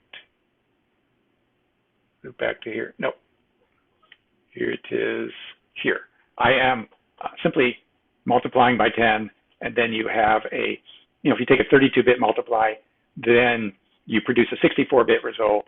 And then so you take part of that and save it, and you take the other part and begin to add it to the next word as you go through, and do it in kind of a matrix. Talk a little bit more about that when I talk about multiplication.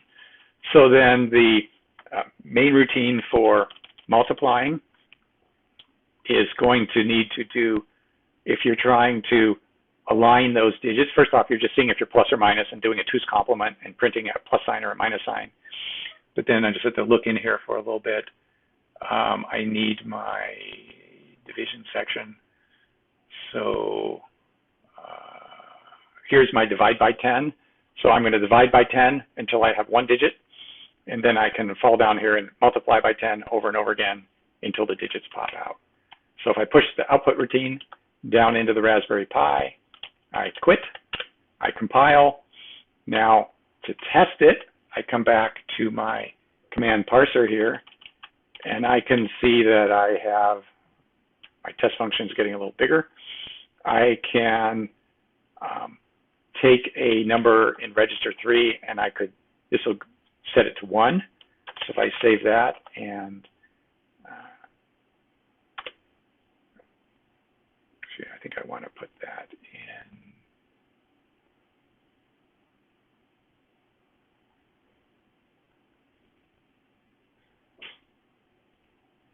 I'm going to confuse myself here a little bit.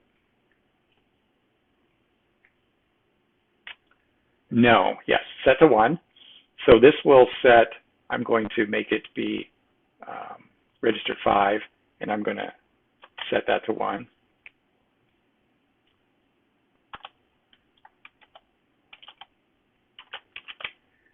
So now if I push that down to the Raspberry Pi and I quit, recompile the program.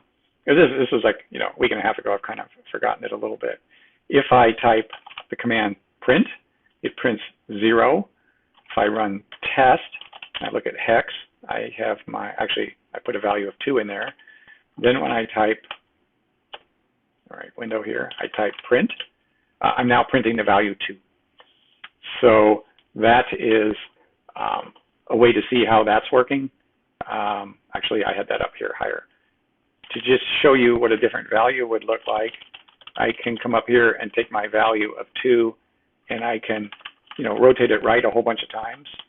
And if I do that, then I am going to quit, recompile, hex, there's nothing there. I type my test, then I type my hex.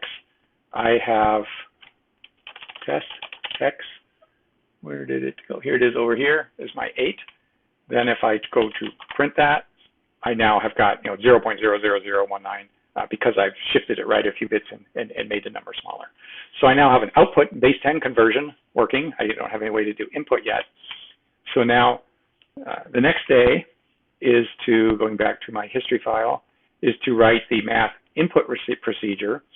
And in the variable thing here, this is the same kind of concept, but it's kind of in reverse. And so a couple of different ways to do it. One way is you can, for your integer part, you clear the thing to 0, and then you, by using the bitwise AND, you can take everything of the ASCII character down to the last 4 bits, and you can just sit it here in the integer part. But what you do is anything in front of it, you multiply it by 10, and then you just add in the next binary coded decimal. And so each time you push a digit, you just multiply by 10 and push it up. If you are looking for the decimal point, you see you've hit the decimal point, the 2 ways you could go is you could keep that process of just moving everything forward, but you count how many times the decimal point, how many digits after the decimal point, and when you're done, you just divide by 10 a bunch of times to bring it back and align it. Or you could start building something separately in this half, and you could take everything and divide it by 10 and just keep, bringing your number in that way. So there's a couple different ways to approach this. Don't want to go through too much detail on that right now. So I forgot to grab my hash. So if I come down here and I grab my hash, this is where it's going to start really looking like I'm working with some numbers. I forgot to back my changes out.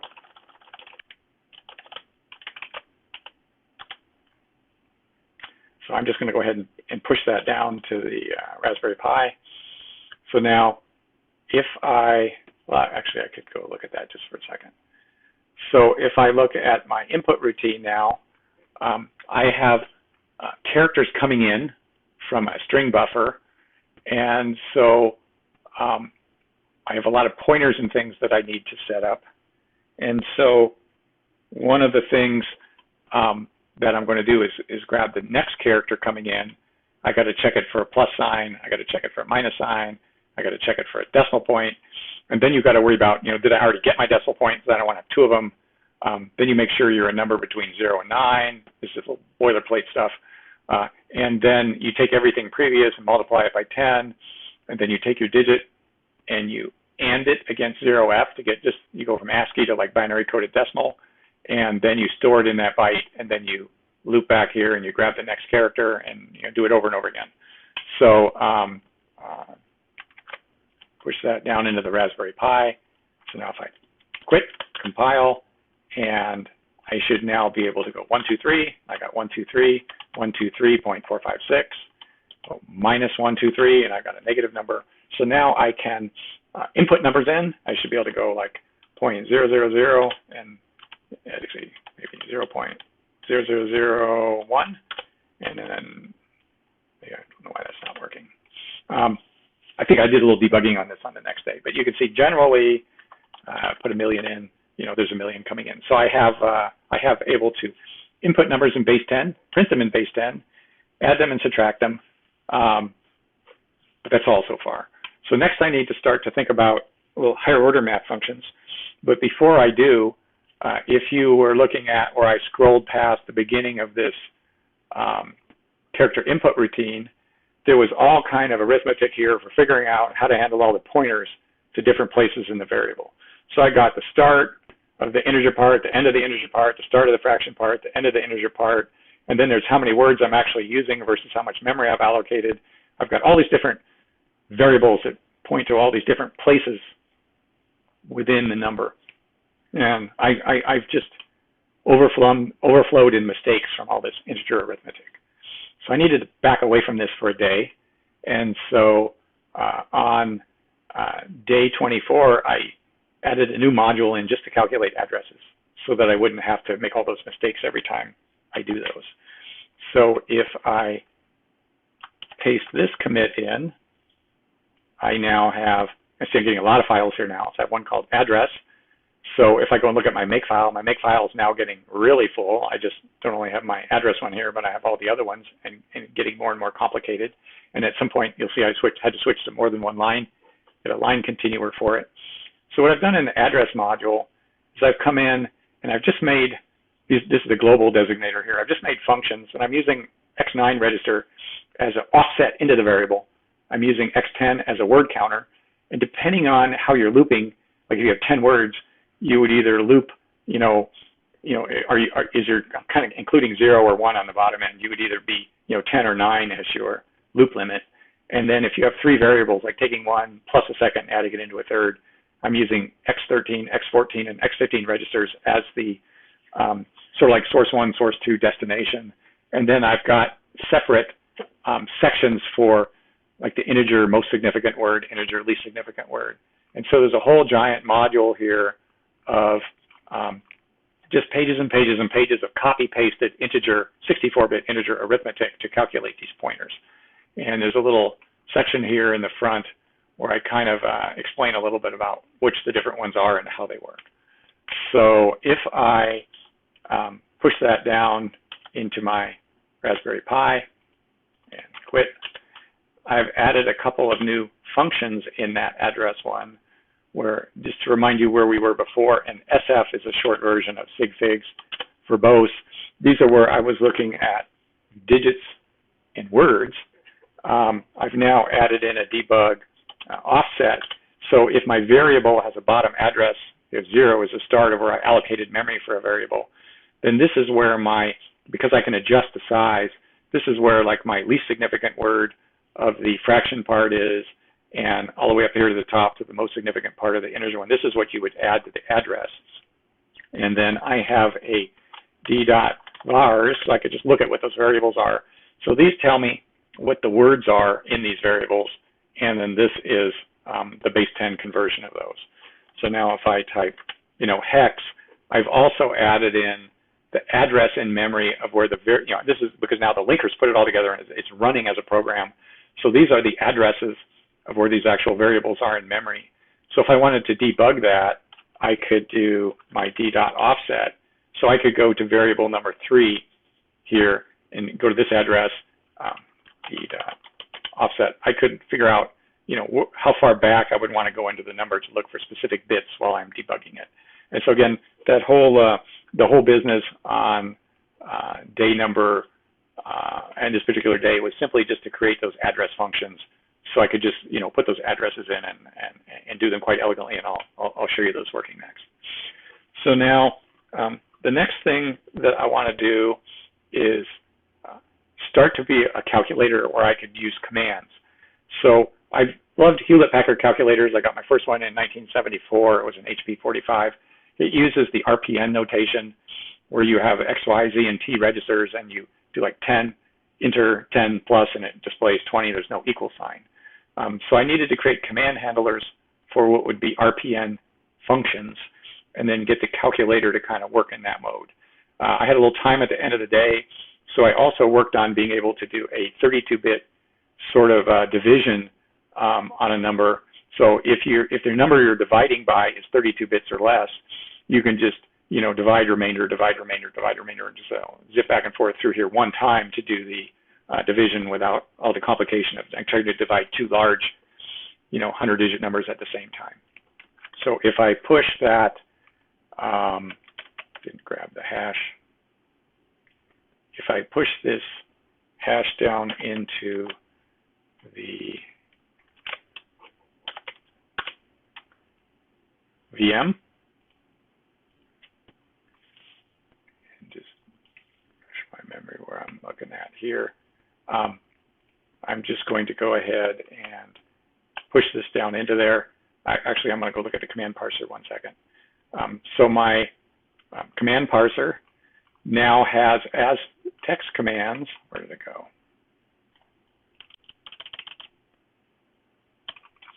as text commands, I've now got these, plus to add, minus to subtract, slash to divide, and previously I had, because I'm using a period as a synonymous with a print, it's kind of being parsed in two ways.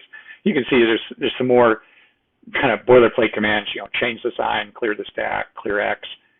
I've been putting those in all along, just not showing them to you. But I've now got these, plus handler. So if I wanted to see how I'm adding two numbers together, then my command handler is going to need to deal with that RPN stack in order to move those numbers around, and then actually come and do my variable addition. And then I actually want to see my result. So I will, in this case, this is a plus symbol. So I'm going to do my add command, move some registers around, display my result, and then go parse the next command. So if I push that down into the Raspberry Pi, and it should really start looking like something now, quit, recompile, I should be able to go 1, 2, 3. You can see it's on the stack. 1, 2, 3, I've got two numbers on the stack now. And so then if I just hit plus, it adds them together. And if I do 45, or that minus, now it's 201, I could do 1 minus, and I'm 200, and I can, it's acting like a RPN calculator now with a little stack. I also have my 1/7 working, so I can do 1/7 because it's less than 32 bits divided by, and that's a repeating decimal that is nice to use to work with, testing things out, like multiplying two numbers and stuff like that together. So if I wanted to test my addition, I could do 1/7, 7 divided by, and then I have it in there twice. I could subtract it and then see whether or not I came back to 0. This is a nice way to test things, to be able to put a number in.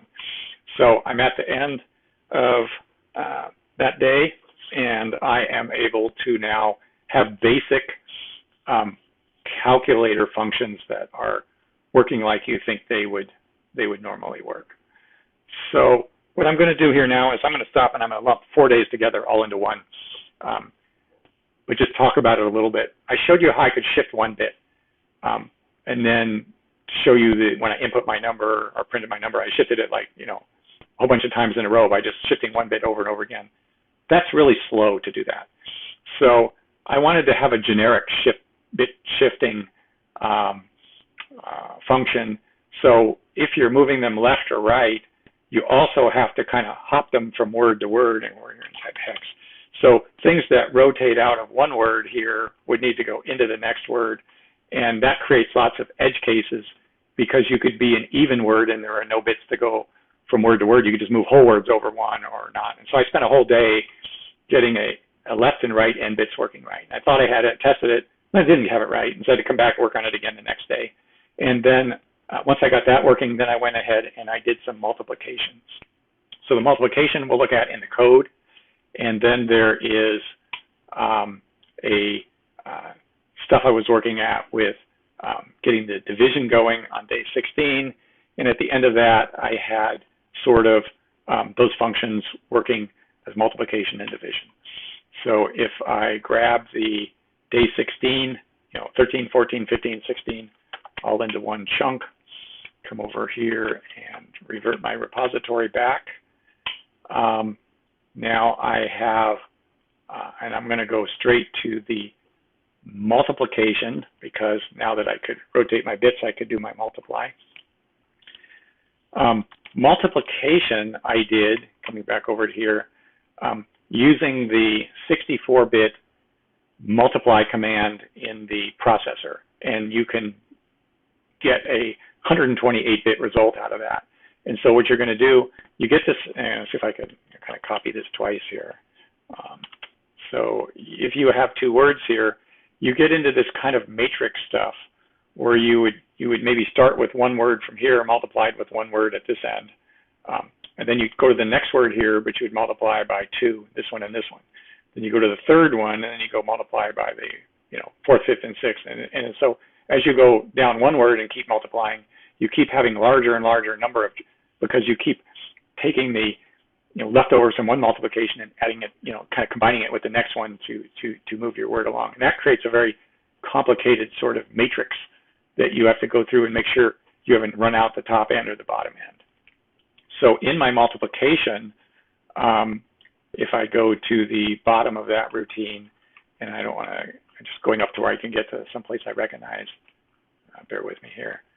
I've put a print routine in so that I could print out the indexes of all those routines. And so if I start, and this is where I kind of like to do a divide by 1/7, divide by 1/7 in order to get a repeating decimal, and then I multiply those two together. And so for the first iteration, I'm going to be offset 64 multiplied against offset 136. But then there's this rippling of a carry that in case it overflowed, then that has to carry to the next. And if that overflowed, it has to carry to the next. And they usually don't overflow. All of them overflow, but they could, theoretically, all of them overflow into the next. So then if this is 64 and 136, then the next one will go up by 8. The next one would be 72.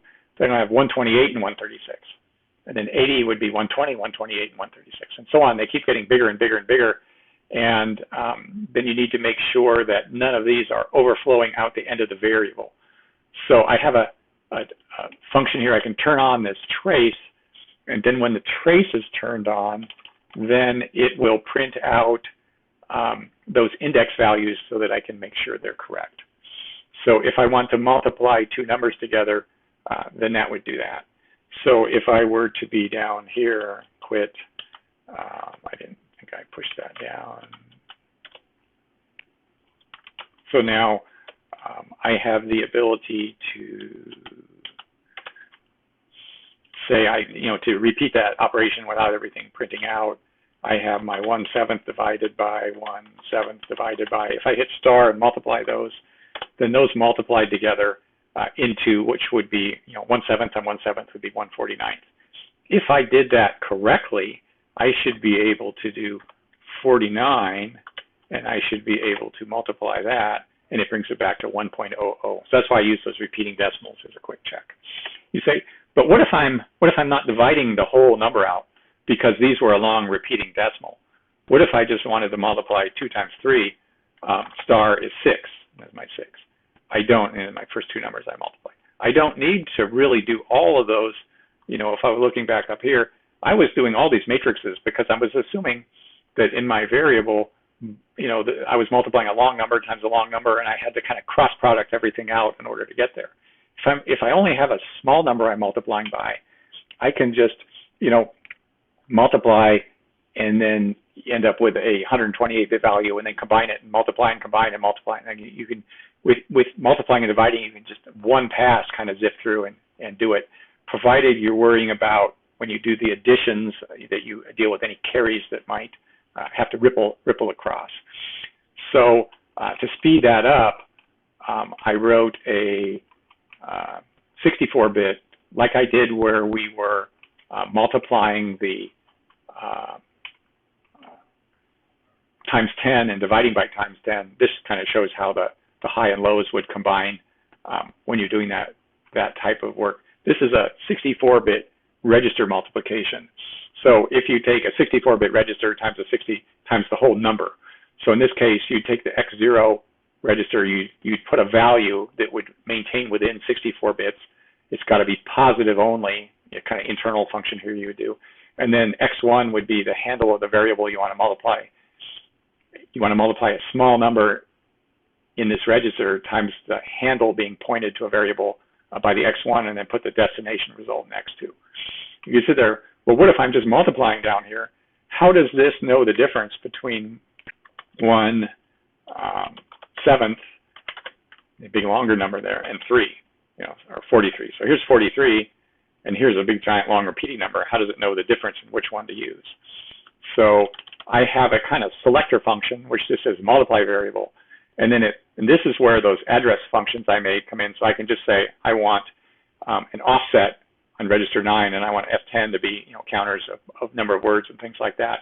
I can just go through and do a little loop here, and I can look at the words in this variable to see where if everything is limited to this one byte here or this one word here, then I could use a shortcut version of the manipulation. And then so I can either do my register multiplication or I can do the full multiplication, and it just selects it based upon whatever one is faster. So you've seen that work. The long division, and this is kind of a halfway step because it's always, long division is very slow to do. So if I go to let's go back to my thing here. So if you have two numbers and you want to do it bitwise, then what you're going to do is you're going to take one number and the other one and you're going to like subtract them. And then you're going to shift it. And then based upon whether or not you are popping out ones or zeros as a result of those subtractions, then you make decisions as to whether you want to subtract again, and do you want the result of the subtraction, or you just want to keep what you had before you subtracted and not use the result of the subtraction. So you're basically shifting and subtracting and shifting and subtracting and shifting and subtracting, and until you've literally done that for every single bit in the number. And so if you have a number that's 1,000 words, then you're 8,000 bits, and that's a lot of shifting and subtracting. And it's very simple because it's just like shift and subtract, but it is, if you remember in school when you did it with a pencil, it's, when you're doing your long division, it really is a long way, a lot of computer time in order to do that. But I have it in here anyway because it's very easy to write. And so the division routine is basically, just rotating things left, and then it is, deciding whether to, subtract them or not. It's a kind of, brute force way to do the long division. A couple days forward, I replace that with something else. So I've got my long division, and it works. And so if I were to have 1/7 divided by 1/7 divided by, if I were to divide those two numbers together, forget my 43 there for a minute, I hit my divide, now I've come back to 1.0, and that is that long integer division that would be working at this point in the program. If, like I did with the inputting numbers, I can create a divide by, now in this case, and maybe somebody can help me if they know it, I could not find a ARM64 instruction that would take a 128-bit sort of combined double quad word and divide it by a 64-bit to give a 64-bit quotient and a 64-bit remainder. There is a sort of subsystem of floating point arithmetic that looks like it might be able to do some integer functions and conversions, but I couldn't figure it out. So I'm simply using straight integer instructions for my divisions. And so I'm coming in to a number, and I'm using I can find it here. I'm using the usub command, which takes a 64-bit number and divides it by a 32, and then you can get like a 32-bit remainder. And then you just get a quotient, but then you run this msub command and put all four of these together, and it takes the previous quotient and then it gives you your remainder. So these two instructions will do a 32-bit division. Because I don't want to deal with minus signs, you can get into a little bit of trouble doing that. Sometimes you have to mask out that one top bit. Sometimes you may be a 31-bit. Sometimes you could be a 32-bit. It depends what you're trying to do with it. So I've added in a 32-bit division. So if the number I'm dividing by here is less than, I see I have an error in there. No, I don't have an error in there. The 64-bit word contains 32 bits worth of information. The top bits would be 0. Then I could do this sort of shortcut division. And so like I did with the multiplication, I have a selector function which will go through and decide, can I do a 32-bit register division, or do I need to fall through and branch to my full 32-bit long division? And so I'm now at the end of, on the journey for Pi Day, I'm at the end of day 16, and I am able to multiply and divide. I'm going to lump together 2 more days here to day 18, and that is it doesn't do any good to calculate these numbers if you can't save them to a disk. And so toggle over here, paste this in. For 2 days, I stopped and fooled with disk reading and writing on the ARM processor. And so I went now back to my, too many things open, I shouldn't do that. Back to my, remember my practice one where I had all this, I was doing all the practicing. I set up a practice function. I could have my jump to it where I could write some data to a file and then read the data back. And I really, literally, I spent 2 days messing with this because of a number of issues. One is that in this version of the 64-bit OS, and just my unfamiliarity with it, I was used to being able to just do a system call of open, and you just give it a string with a full path name to it. But I think because of a lot of directory traversal security risks and things, it's moving toward being able to open a directory first, and that gets a file descriptor, and then you would take the X0 register and you would put in a file descriptor to a directory, and then you would have a second string to the file name within that directory, and then you would do an open at call instead of an open call. But I couldn't find any good examples of this on a Raspberry Pi, so I went back to experimenting. With some Googling in general about the open at, and also, remember, you can come back to the operating system here, and you can go man to open at. You can see that the open at command is expecting a bunch of, this would be like in C, but I'm assuming that the operating system call would be similar. It wants a file descriptor, which would be the file descriptor of the folder or directory that you're opening the file in. It wants a pointer to a text string, that's the file name within that directory. And then there's, flags and modes having to do with how you're opening the file. And so it looked like you could use a special code, and in this include file here, this one here, it looked like you could put a code, I've lost my place. Here it is. It looks like you could put a code in that would tell it -100 to use the current working directory. So if I switch back here, I tried doing that with a code of -100 in here. So this is in place of a file descriptor of the folder, I put, say, a code that uses current working directory, give it the file name, create plus write, permissions of 644, and then this command here for the open at, if I switch over here, those are actually, you can, go in the actual Raspberry Pi where you're doing the programming, and you can cat that.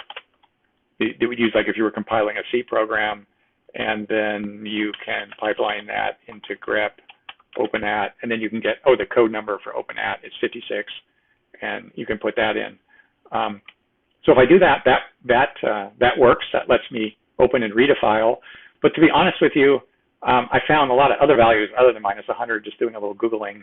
And I'm not sure this is working because that's a valid code, or if it's just working because it's a negative number. But it works here.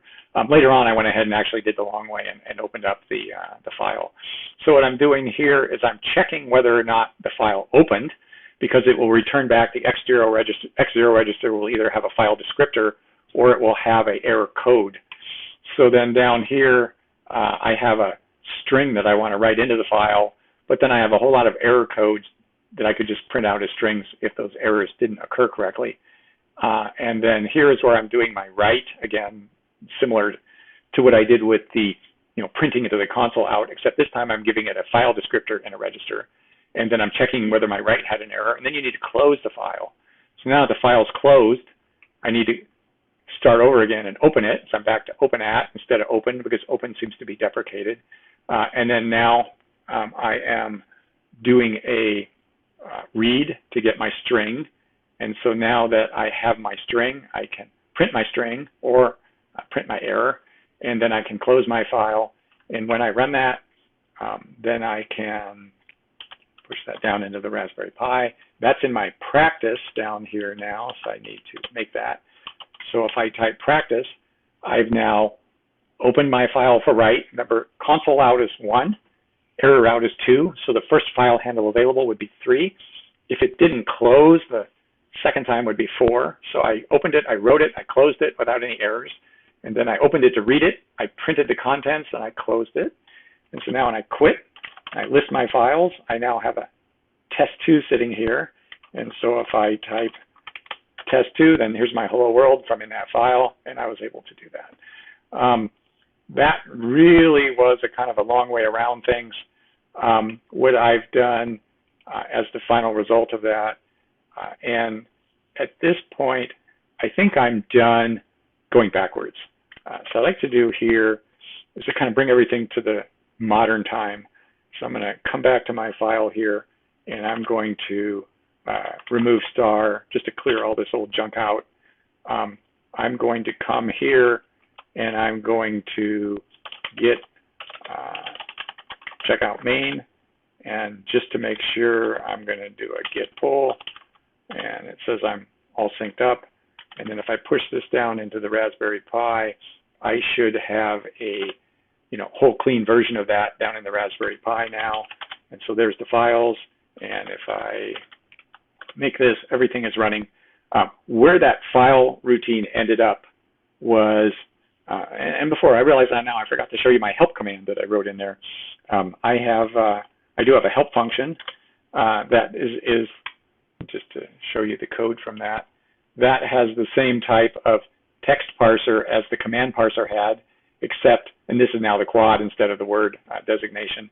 Instead of these variables pointing toward functions, they simply point toward RAM with text in it, and they give me some simple help functions. A very, very, very, very rudimentary, help system. So down here, I could type help log, and it says I can create log files sequentially in that previously created log folder. And then there's a help log off that you could do, to do that. So if I just type the word log, then now I'm logging to file 0.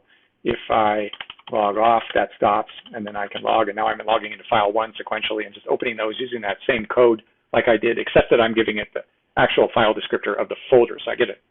First I open the log folder, and then I open the file within the log folder. So then if I do my famous 1/7 divided by log off, then when I exit the program, I can cat log, what are those called?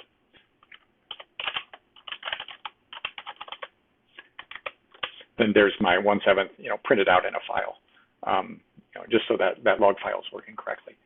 So that was 2 whole days working with, learning how to read and write files, and a bit of experimenting with what registers go in which direction. Or I had to come here and what if I made this a 2 and this a 3? But I did work it all out. I believe it's working correctly in the program now, but that little practice session may not have the right thing for the code for using current directories. So now I'm ready to go up to calculate higher order numbers. So hopefully I'm crossing my fingers that my audio is still working and my fonts have kept big enough for you to look at.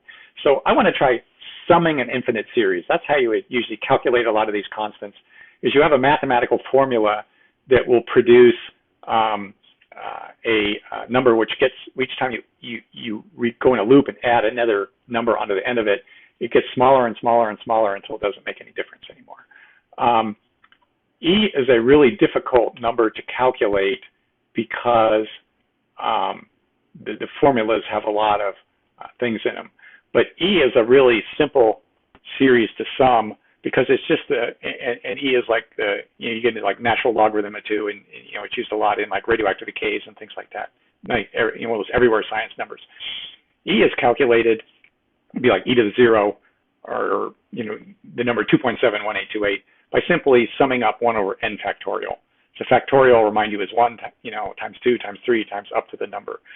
So the first term would be 1 divided by 1, and then 1 divided by 1 times 2 is 2, and then 1 divided by 1 times 2 times 3 is 6, and then 1 times 2 times 3 times 4 would be 1/24 up to 1 over to the n factorial.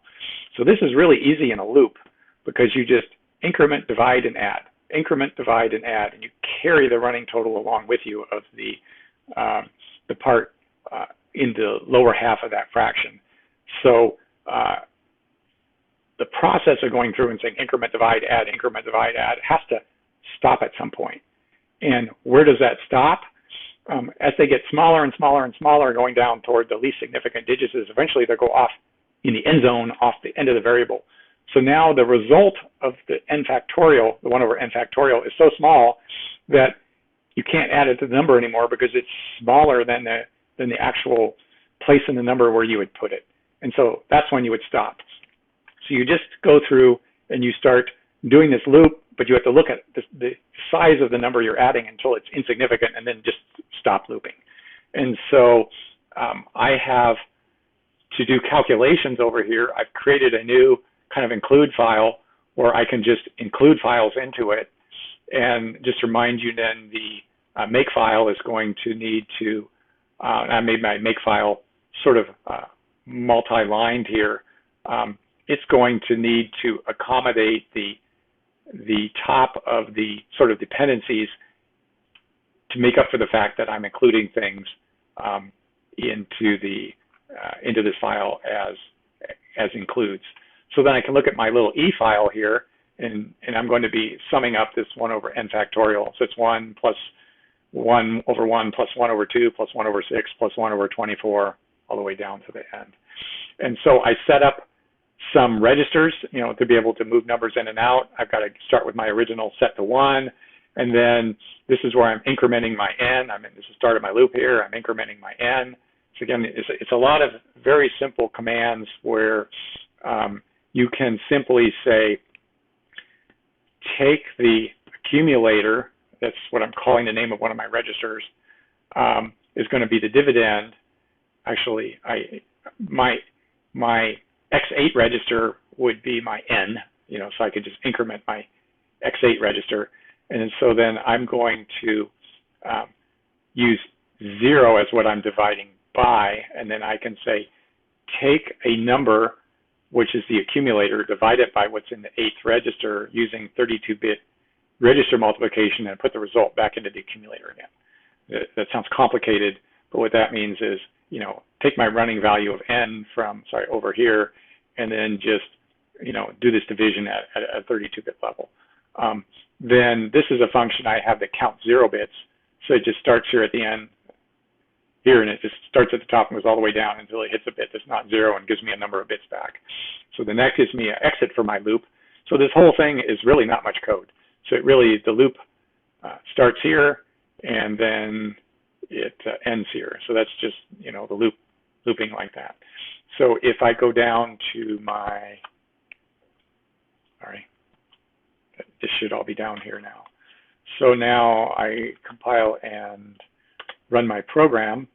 I should be able to do, if I do my help, I can see I have my C.E, and I can help C.E, and that's calculate E.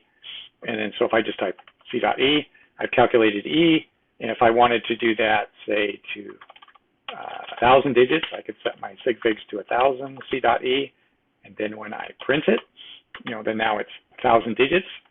I can print it formatted. I added that in so that it groups it in groups of 10. If I go sig figs 2,500, then I would C.E, I got to calculate it over again, and I print formatted, then I have 2,500 digits of E calculated out. And so now, okay, I'm getting close. I'm getting really close. I can now not only multiply and divide, but I can actually sum an infinite series, an easy one, but still I can sum it. And I can tell when I'm done summing it and stop. I need to regress back a little bit here because I already did my long division, but the long division is too slow. It's just too slow. So I want to multiply by the reciprocal rather than divide by the number directly. So I need to write a function to do reciprocals. And so I have gone and made a function called reciprocal, which there is some algorithms for that you can look up called the Newton-Raphson method, where it basically is just a kind of recursive, almost like averaging method, where you can kind of like, multiply and divide and average and come back on yourself, and then, have a next guess. So it's almost like you have a term, which is, X, which is going to be like 1 over D, and then you try to say, well, what would be my next guess to apply this formula to? And then you just keep guessing over and over again, and you get more and more accuracy each time you do it. So I'm not going to go through the details of all that. It's all coded in here if you want to look at it. It is more complicated than the long division, but it's faster to do. So then what I do want to look at, though, is so then in my division routine where I've got my divide variable, This is now a little bit more complicated because I need to decide, first off, am I able to do my 32-bit division, and I can do my 32-bit division. But then if I am able to, I can now do I'm calling divide, but I can do the reciprocal function followed by the multiplication. That's actually, doing that in lieu of, or I could drop through and do the whole long division, and so there's sort of a selector function there. Other than to simply make you aware that it works, I'm at 2,500 digits now. I could do 1, I believe it was reciprocal, and oops, I didn't want to do that. 7, calculate the reciprocal, and now, there's 1/7 out to, I believe, 2,500. If I'm not sure, I can just mess up. That's 2,500 digits. And so that was doing the reciprocal method.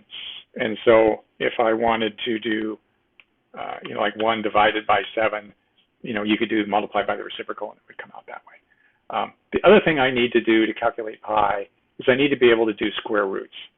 And square roots is much like the reciprocal calculation. It's just a method of recursive guesses. So if I say, I want like say square root of 2, if I say that my next, what do I want my next guess to be? So like if xi is my guess, then xi plus 1 would be my next guess. Basically what you're doing is you're multiplying your guess through or dividing it, and then, taking the 2 together and taking an average and then going back at it again. So if I don't have it, you can do it in a spreadsheet if you want to see it work, but you could like guess 1, and then you would get 3, and then you would get like 1.5, and you get like 1.8, and then you get like, 1.35, and you get like 1.45, and eventually you're getting into that 1.4, it's like square root of 2. And so the nice thing about this successive guesses method is as it begins to converge, the number of accurate digits in the number doubles each time you make a new guess. So if you make a guess and you have, 8 digits accurate, the next guess you'd have 16 accurate, the next guess you'd have 32 accurate, and it gets a square root accuracy very quickly. The problem is that the divisions that you need to, now whether you're doing the reciprocal multiplier, whether you're doing the long division, it's really, really a lot of long divisions. You just long dividing over and over and over again in order to form these square roots up. So one of the little tricks you can do is you can say take 8 bytes, small number, and you can run those guesses over and over again until about half of the bytes are correct. And then you can double it to 16, and then you can do your loops over and over again until about half of those are right. And then you can double it to 32 and double it to 64. So when you start calculating a square root, it goes real fast here at the low end, and then it goes ding, ding, ding, and starts slowing down as the numbers get bigger and bigger. And that will end up saving you a lot of time. So my square root function actually does that. And if you want to see that work, that's kind of like a real-time accuracy adjustment. The square root function, when it's adjusting those accuracies, has some print statements in here that I think I can turn on. One here, and one, a couple down here. Again, apologize, I don't have the block on delete. So now I've changed it, so I need to push it back down, quit and recompile. So now if I put, say, SF 50,000 digits, and I want to do a square root of 2, now you got to kind of watch really quickly here, because as it goes through and it does that, I'm sort of, changing that accuracy part, and in the code for that, in the square root, you got like restore full accuracy and set temporary word size. You're going to see those starting at a small value and then increasing up. So I'm just going to type square root, and then you can see here it started with 8 words, 16, 32, 64, 128, 248. Now I'm an odd number, so I know I'm nearing my end, and all of a sudden, boom, I'm done. So if I hit print, then I've got, I don't know what that looks like zooming past, but that was 50,000 digits of square root of 2. So how in the world do you know if that's right? So well, one thing you could do, and just set my accuracy down a second to try it. So if I'm SF at 60, you could do 2, square root, and then you could just type the word, that isn't, what did I do here? 2 square root, there we go. Clear stack, 2 square root. If I just type the inner command, it duplicates it. If I multiply square root of 2 times square root of 2, I should get 2. So I just go star and I've come back to 2. So set my sig figs back to 50,000, and then I'm going to go 2 square root. I see all my fancy time-saving methods kicking in there, and it saves quite a bit of time. Then it finishes here. It'll print the time out, 9 seconds. So now if I enter, so I have it twice on my stack, then I can star, multiply them together and print it, and now I have 50,000 zeros, and so I know square root of 2 times square root of 2 is really truly 2. And now I really have everything I need in order to calculate pi. So now I'm at the end. Like, this is it. Let's do it. Made the journey to here. Nobody's left. I'm sure I'm talking to myself. So calculating pi is the next thing I do. But let me go back to my PowerPoint here. Just to remind us, what is pi? Pi is the ratio of the circumference to the diameter, or 2 times the radius of a circle. And so everybody thinks of pi as a geometry factor. But really, pi is one of those universal constants that is used everywhere in science. So like if you're doing statistics, there's pi in those equations. And so you can actually use random number generators and actually come up with a value of pi because it is in equations that you can put random numbers into. Quantum mechanics has pi in it. All sorts of physics has pi in the formulas. And so any place where you have certain formulas with constants in them, you end up with different ways you can calculate pi, lots and lots of different ways to calculate pi. Some that people always learn about early on is like 1 over n squared comes out that can be a number that can, with a little, multiplying, dividing, get back to pi. But you could do that, for, days and days, and you'd only get like 8 digits. The first time I calculated pi on that Apple II I showed you at the beginning, I used the arc sine of a half, and that's the one that took 3.5 days. And if you just, a little Googling will give you, dozens of formulas for calculating pi. The one I used is called the, I don't have my, I lost the slide. Okay. Go back here and use it. This is the formula I'm using. It's the Chudnovsky formula. I'm not sure why I lost my slide. I'm not going to worry about it right now. Back to my thing here. There's a little story about this, and it kind of got me back.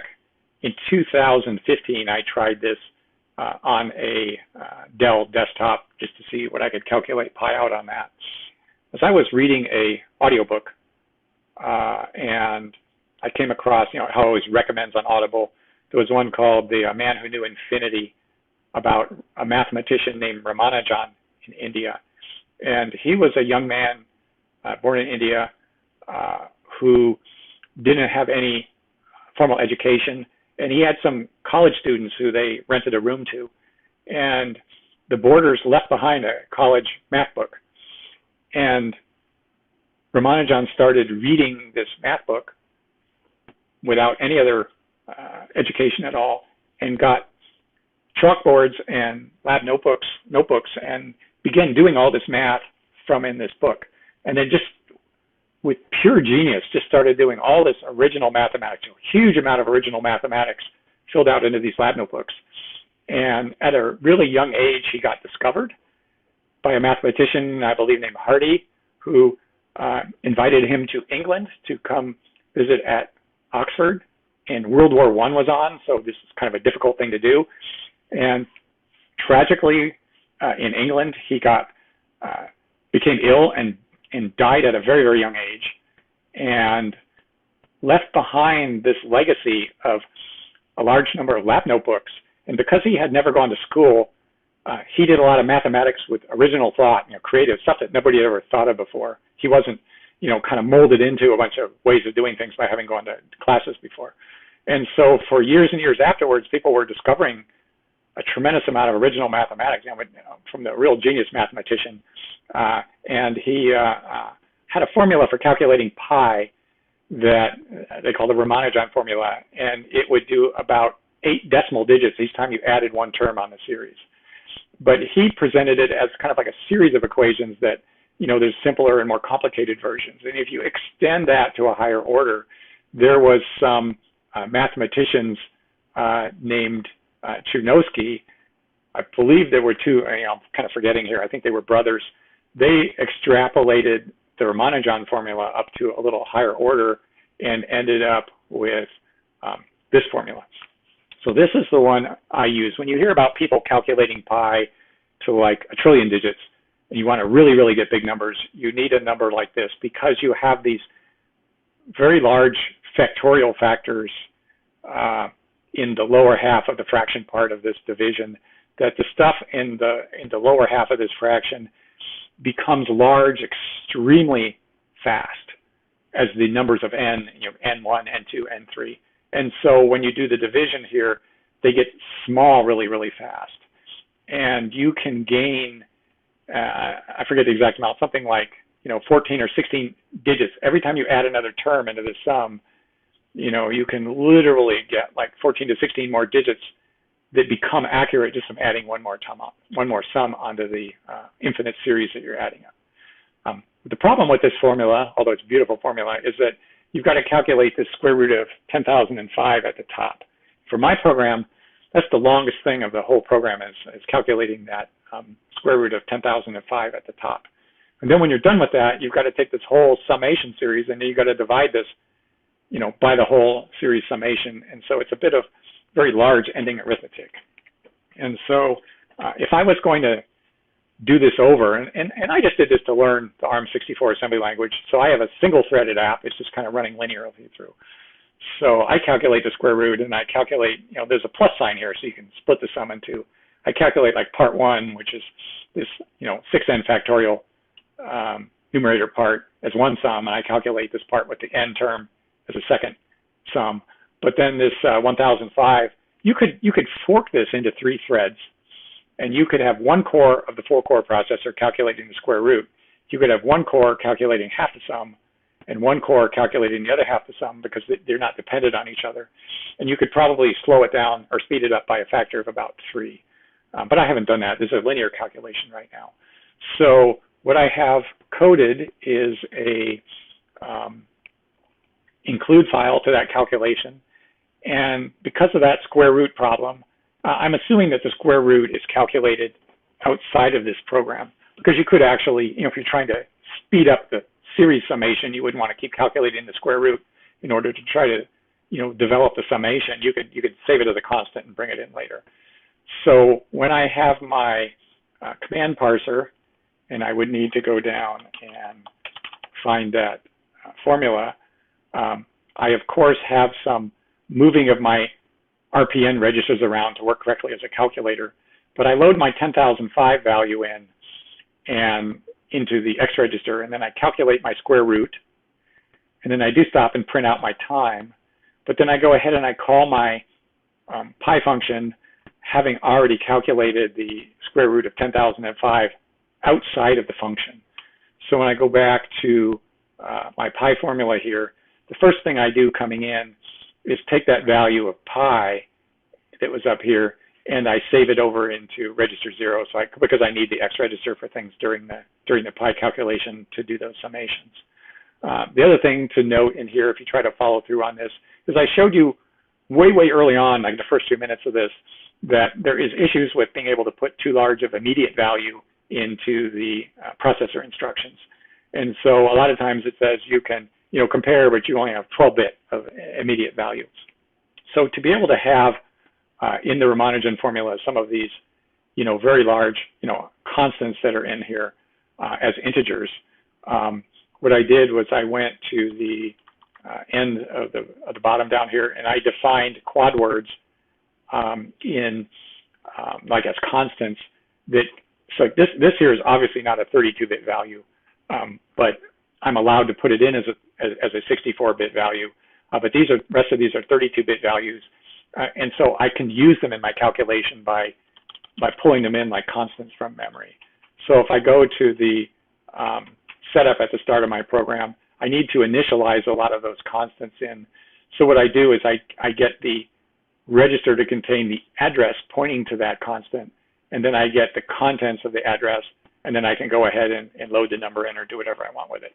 So that's how some of these constant values from this formula are getting in there. The other thing that we need to do when we're running the sum through is sit here and work through all these bits and pieces of the number itself in the loop. So I've tried to split this out. So this section here is the main loop. And so within the loop, I have the first term, which is all the stuff on the left side of the plus sign here in the top. And then it just starts going through the formula and say, build the 6n factorial, and then build the 3n factorial in the denominator, and go through one by one. And each part of the equation, it goes through and does those. And this is the part here for the second term. And same thing, it goes through and bit by bit, puts the term together. And once I'm done that, then I need to take whatever these came out to, the left side and the right side, I need to add them up to do my summation. And so that's where I'm summing, because they're separate, I'm summing the term A and I'm summing term B. And then I need to see whether I am done calculating the number. Because they're separate sums, I need to see if the A part is how many 0 bits it has and how many the B part has.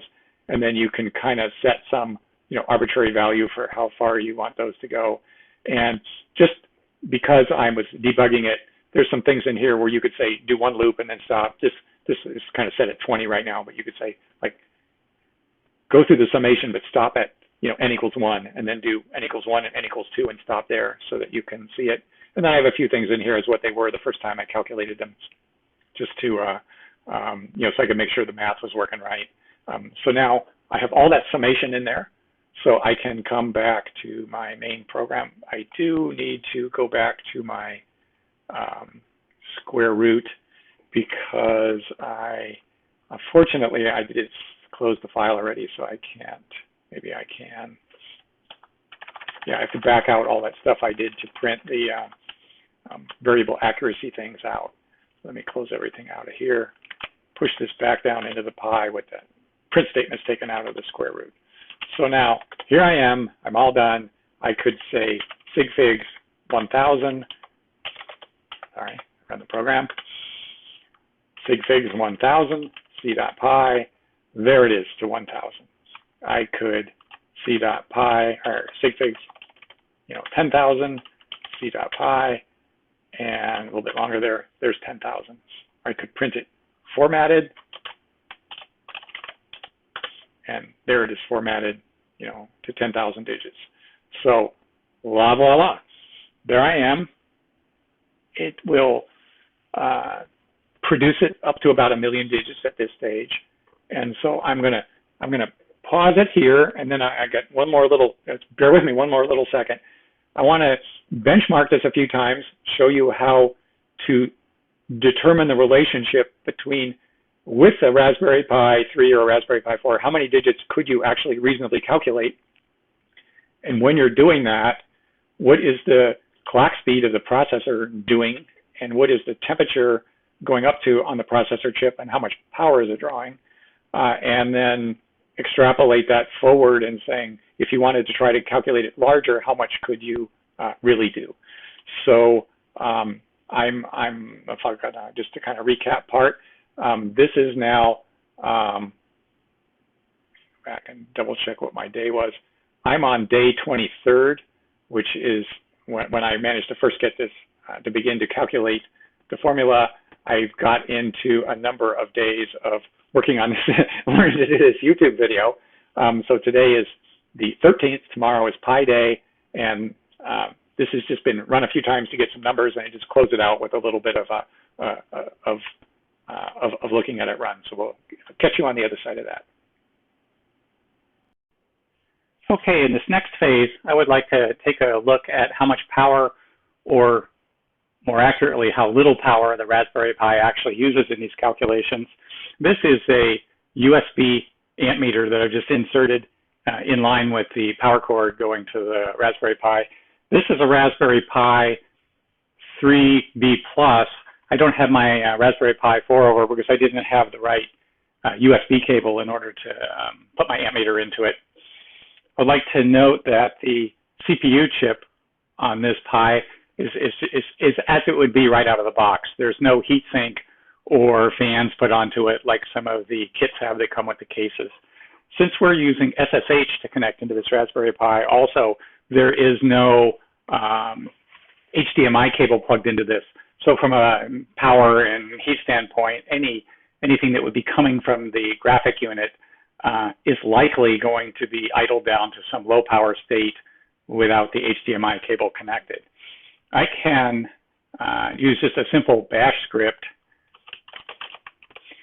to monitor, just with some command line commands, the CPU temperature, the GPU temperature, and the clock speed. I'm SSH into that Raspberry Pi right now with a terminal window.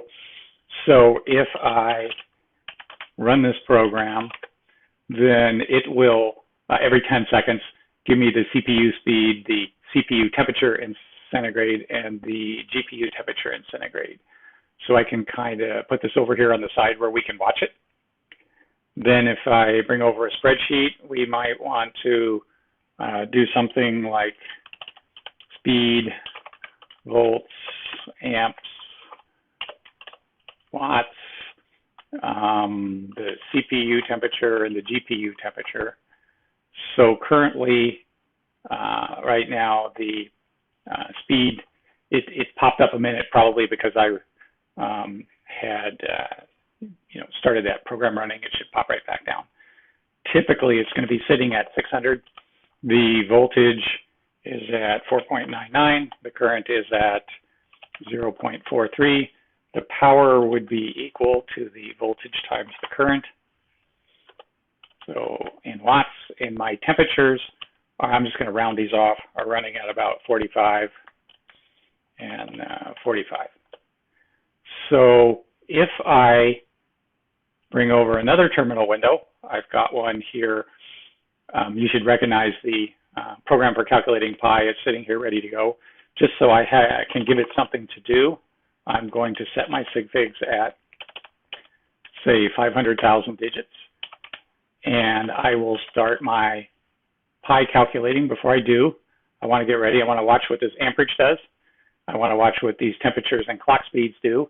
Because I'm just always curious, what does it do when you send this off calculating something? So we start the program running. We can see the amperage beginning to come up here on the amp meter. It's 0.61 now from one core moving along. And the processor speed has popped up to 1400. And the temperatures are beginning to go up a little bit on the chip. If I were to open one more window up, I'm going to go too crazy here, and do a top, then we can see that, actually, I'm going to dash user pi, that this CalcPi program is literally at 100% CPU right now. So it's just kind of confirming that my load averages up here, which are kind of monitoring how busy the processors are going to come up to one core. This one core is sitting at 100% CPU, and we're running at 1400, and I'm up to 52 degrees on the temperature, and the current is holding pretty steady at about 0.63 amps. So I just want to kind of record that power to see where we are. I can put my 1400, my 5.04, and my 6.3, copy my power down, and 0.63. And so I've come up a little bit, approximately about 1 watt. And what I'm going to do right now is I'm going to just pause this recording for a minute. Just note that we're at about 22 minutes past the hour when it clicks up on the next time there.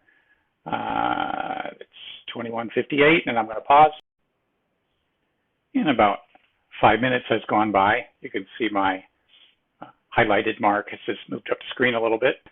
We're holding right now just under 57 degrees. Just so you don't have to wait for it, I'm going to grab this at about 27 minutes past and just pause it one more time. And the time marker's moved up the screen a little bit more. And it looks like the temperature is stabilizing right around, I'm going to be generous and call it 58 degrees. So if we just wanted to sort of remind ourselves what that looks like, this is with one core at 100%. So, and no video running.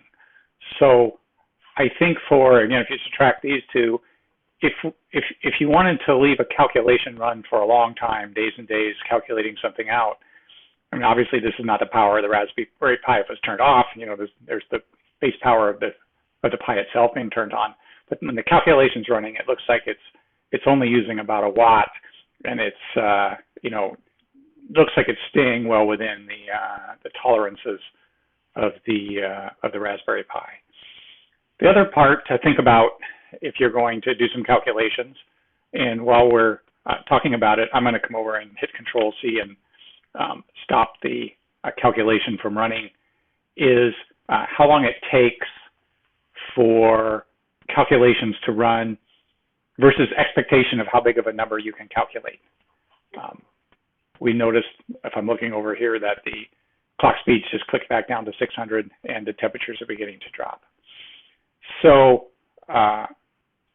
while we were waiting for me to come back from the original part of the video, I benchmarked some of the final tests for this. I'm going to delete the graph just for a second.